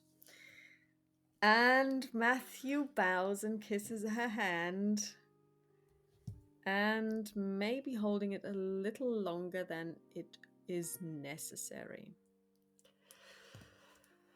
It's good to know.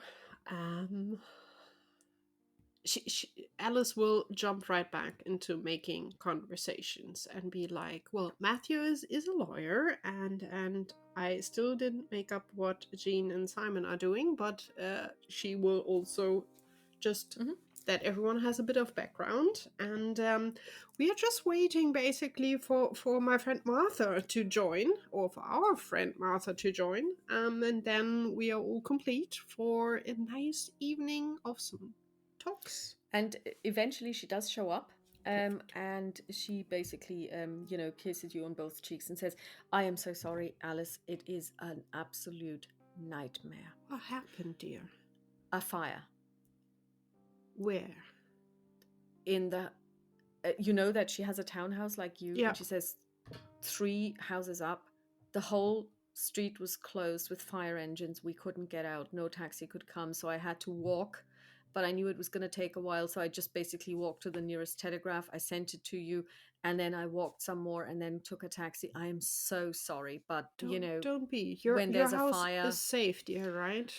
Yes, and everybody is safe. And the house was empty at the time, and they say that they have been able to save it. But I can tell you that was a nightmare, because the family there, they have 2 small children. If they'd been in there, God knows what would have happened. But they are away at the Hamptons, so at least a lucky escape. No one got really hurt. It's yes. money. But again, apologies. I'm glad you are here, and now it's time for you to just breathe. So come inside, at least part of the gang. So, well, Matthew, Jean, Simon, and this is Pamela, and this is William. Okay, so William does his normal, how do you do, and kisses her hand, and Pamela says, Pamela Baxter Strauss, nice to meet you, how do you do? And she looks at her and she says, well, how do you do? My name is Martha. What was her last name? Does she have one? Simmons. Did we ever give her one? Martha Simmons, not related to Simon of Simmons Strand. Martha Simmons, nice to meet you. I don't think we've met, have we? And she looks at Pamela, because I would definitely remember you, and that's a compliment. And with that, we will do some small talk, waiting for dinner to be ready.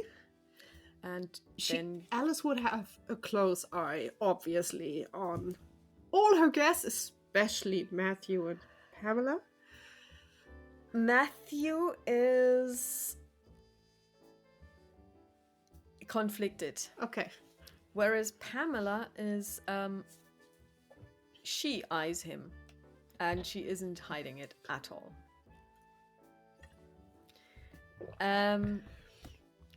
Where is he going to sit in relation to her? Well, he will sit opposite of Pamela. That will be the seating that Alice has chosen. So, that they are opposite to each other. I will sit at the head of the table. And, so you're forcing them to look at each other? Yes. I'm an asshole. I'm sorry, Matthew. So basically, at length, you get a signal from Dottie that food is served, and everybody walks in. There is like a 4-course dinner, and she comes in and out, and she serves the food, and then she takes away the plates, and she's now actually wearing appropriate attire. So it's not like the maids in your mother's home, but with a white apron, because even she just doesn't want to get anything on her clothes. And Martha, let's see if she notices what's going on. She rolls a 97. Martha is fine. She doesn't know what's going on. William, with 58, has also got no idea. Ooh. If you roll a 10 and a 0, is that a 100? Yes. Yes. So, the Caulfields botched. They have no notion. Good. And Pamela is making polite conversation, whereas Matthew is completely stunned. He is talking to his food and you. And so, what do you do during the dinner? I will make sure that conversation is going, and It I will is not. going. It's going brilliantly. And from time to time, I will maybe try to involve Matthew as least, but I will not force it. So he's uncomfortable enough. Let's see. Oh, Pamela says, "So, Matthew, are you married?" The moment he wants to punch her under the table, probably. Alice will just wait and see if he answers. And he says, "Not yet. I haven't been lucky enough." And she says, "Oh, what a pity. I'm pretty sure that there are plenty of broken hearts out there." And she looks at you, and let's see what her psychology, if she notices what's going on, because you are actually such a villain. Let's see how her psychology is going. I will have a polite smile on my face. And she hits it. 25. She has a 25 in psychology. She knows what's going on. And she says, "Well, then there's the three of us who are married, not married, or no longer married." And she looks at you. Well, isn't that right, Alice? It's 4. William is not married either. At least, I don't think you are. Well, William is chatting to Martha. He's not paying any attention to any of Also, this. Martha is not married, so Martha doesn't care. She's got William now. We have a lot of single people here because you don't need to be married to be happy, as we all know. And she looks at Matthew. See, Matthew, she's got a point there. And then at length, Matthew says, "Alice, can I have a word?" Sure, just give us a second. I will let Dottie know that we can start with the next course, as it seems, and I hope everything is so far to your taste. It's lovely, and everybody's kind of like, complimenting the chef. And Martha and William seem to have found each other, because it turns out that she's also into, probably that's why you know her, because she's also into art. And the two of them are talking. So the two of them are completely absorbed. They're not antisocial in terms of that they're not involving anyone else, but they glide into other conversations and they glide out again. And so essentially, Matthew and you go to the salon, and he closes the door and he says, "Alice, how did you know?" Dear? Fortune? Pure accident? I mean, I know that you're a PI. Honestly, I did not do anything. It just happened. I met her at the ball that my mom held. She came with William, and we obviously got along very well because she is my cup of tea. What kind of people I like to have around. And we got into talking, and she was talking about that, well, there is a man that is scared, kind of, to commit because she's not willing to marry again. And maybe also because she's a bit extra. And honestly, I could not shake the feeling. Because she is the type of person that scares the living heck out of you and intrigues you at the same time, I'm quite sure. She was in Simmons Strand. She came to visit me. She's a good person. Even if she doesn't want to marry. And yes, she's loud. Yes, she's impressive. And yes, she doesn't need a man in her life. But she wants you. Go for it. How am I going to explain her to my parents? She is what she is. The good thing is she is not marrying. I'm saying it. She's not staying with you because you have money. She's staying with you because she loves you. Which is worth so much more than any kind of money. Yeah, I have nothing, and she knows that. I have my job. Which is a lot. She is rich. You are getting a good living out of your job. She doesn't care. Keep your money separate if you're uncomfortable with it. I am so in love with that woman. I can't tell you. You and deserve a good woman by your side. You deserve this, especially after all the insanity that happened. Go for it. Everything else will sort itself out.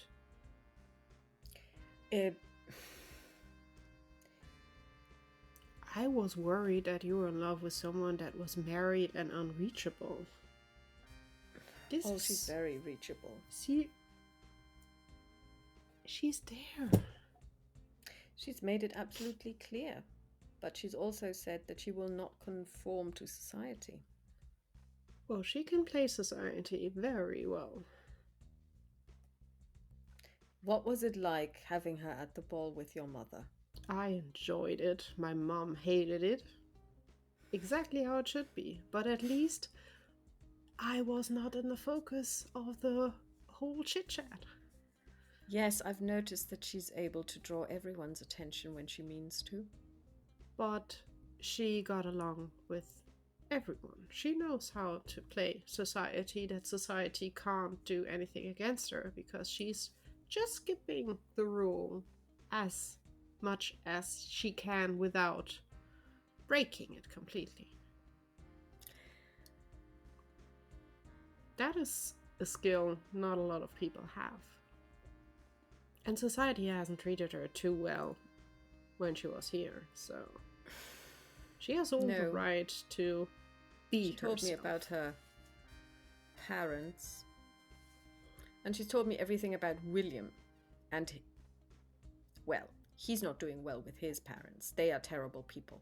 They are just as complicated, or even worse than my parents are. I am lucky to have a fantastic father that supports me nonetheless, and my mother is torn between letting me do what I want because she would have wanted that in her age, and society. So your advice is to go for it? Yes. To throw all concerns to the wind and do this one thing. You both are in love. You both are wonderful people. Good. Your parents will get through it, and honestly, if not, it's their problem, not yours. Well, I nearly died. Yes. We only have this one life, don't we? Exactly. That's the big learning out of this, and that's the learning I had out of my little accident.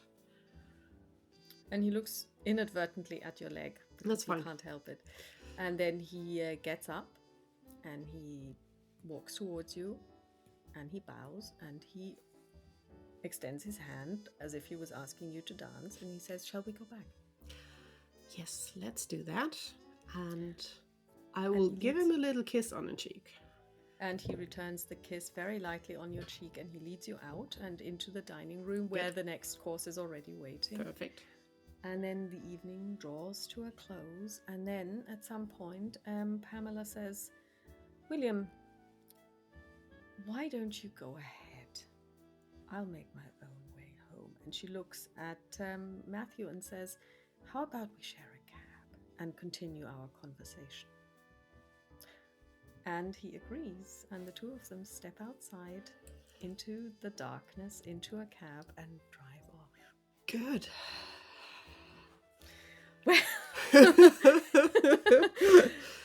Wow. Ooh, after everyone leaving, Alice will probably close the door, just a deep relieved sigh. We'll call out for Dottie. Dottie appears and she has 2 glasses of whiskey. You're reading my minds, dear. We both deserve this so much. The food was delicious, as always, but everyone enjoyed it immensely. And what about your little mission? That must have worked out as well, considering that people who came together left separately and people who arrived separately were left together.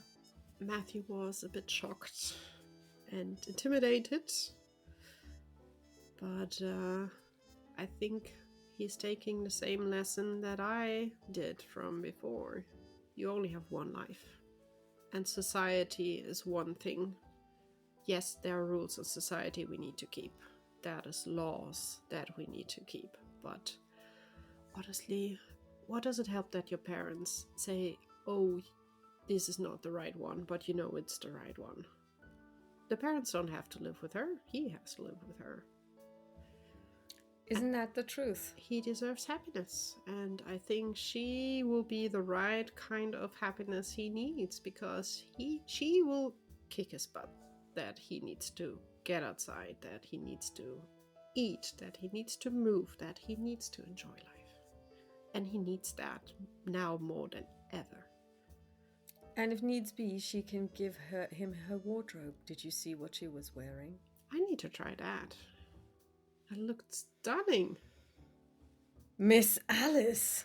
It really looked stunning. Why should only men wear that?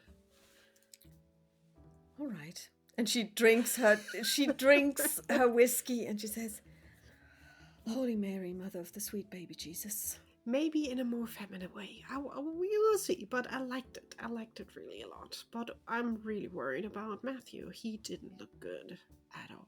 No, he didn't. I think...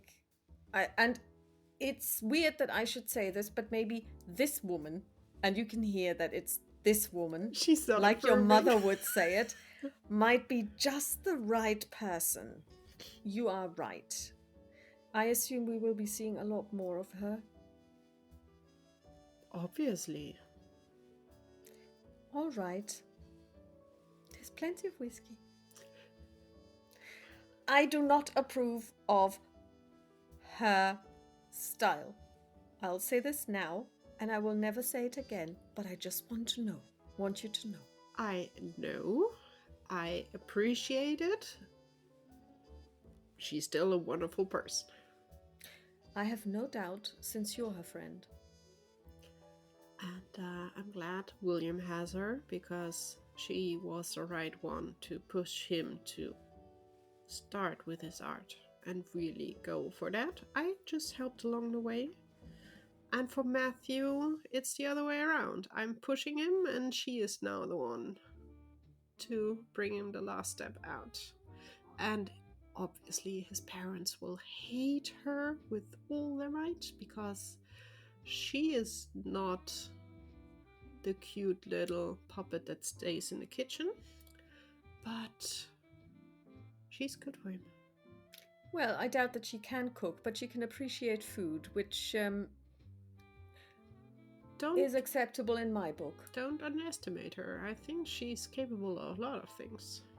Well, yes, but and isn't it funny? 2 weeks ago, we were running around an island looking for a girl that had been abducted. 2 weeks in, you've just made a couple of matches made in heaven. You've set a young artist onto the right track. And even if they don't marry, although I would prefer them to get married, but maybe nobody's asking me, but it's still better than nothing. Well, Matthew would love to marry her. Maybe he's able to get her to the place in the future. But didn't you say it should be her decision? Yes, I'm not sure if she wants to, but I'm sure he would love to. So let's see where it goes. You don't need to be married. And she clinks her glass to yours and she says, Well done, madam. Well done. Well done to both of us. And it was nice to see everyone else, to be honest. I haven't seen the Coalfields in a long while, and it's good to see that they are doing just fine. And Martha and William had a lot to talk about, so that was pleasant as well. Yeah, Martha was glad that she could get some distraction after the shock of the neighbor's house burning down. Yeah, I overheard. Horrible thing to happen. Yeah. Then, let's... And do you know what, madam? I'll do the dishes tomorrow. Yes, please do so. Good night. And she leaves you. She basically stretches out her hand for you to give her the empty glass, and she takes them back through to the kitchen, and then she walks upstairs and goes to bed. Alice will wait a bit, and then she will go into the kitchen and do the dishes. As a bit of a thank you for everything. And then she will go to bed with the usual procedure of making sure everything is locked, and will then go to bed quite happily for the first time in a long time, probably. And with this, we finish today's episode of Alice Baker, Les Flonflons du Bal. And we hope you enjoyed it. It was definitely something that, well, if I may say so myself, we enjoyed. Yeah, and next week we're going to start with A Study in Ice. Yes, looking forward to visiting the old school ground. Yes. And until then, have a lovely evening. Talk to you soon, everyone. Bye. Bye.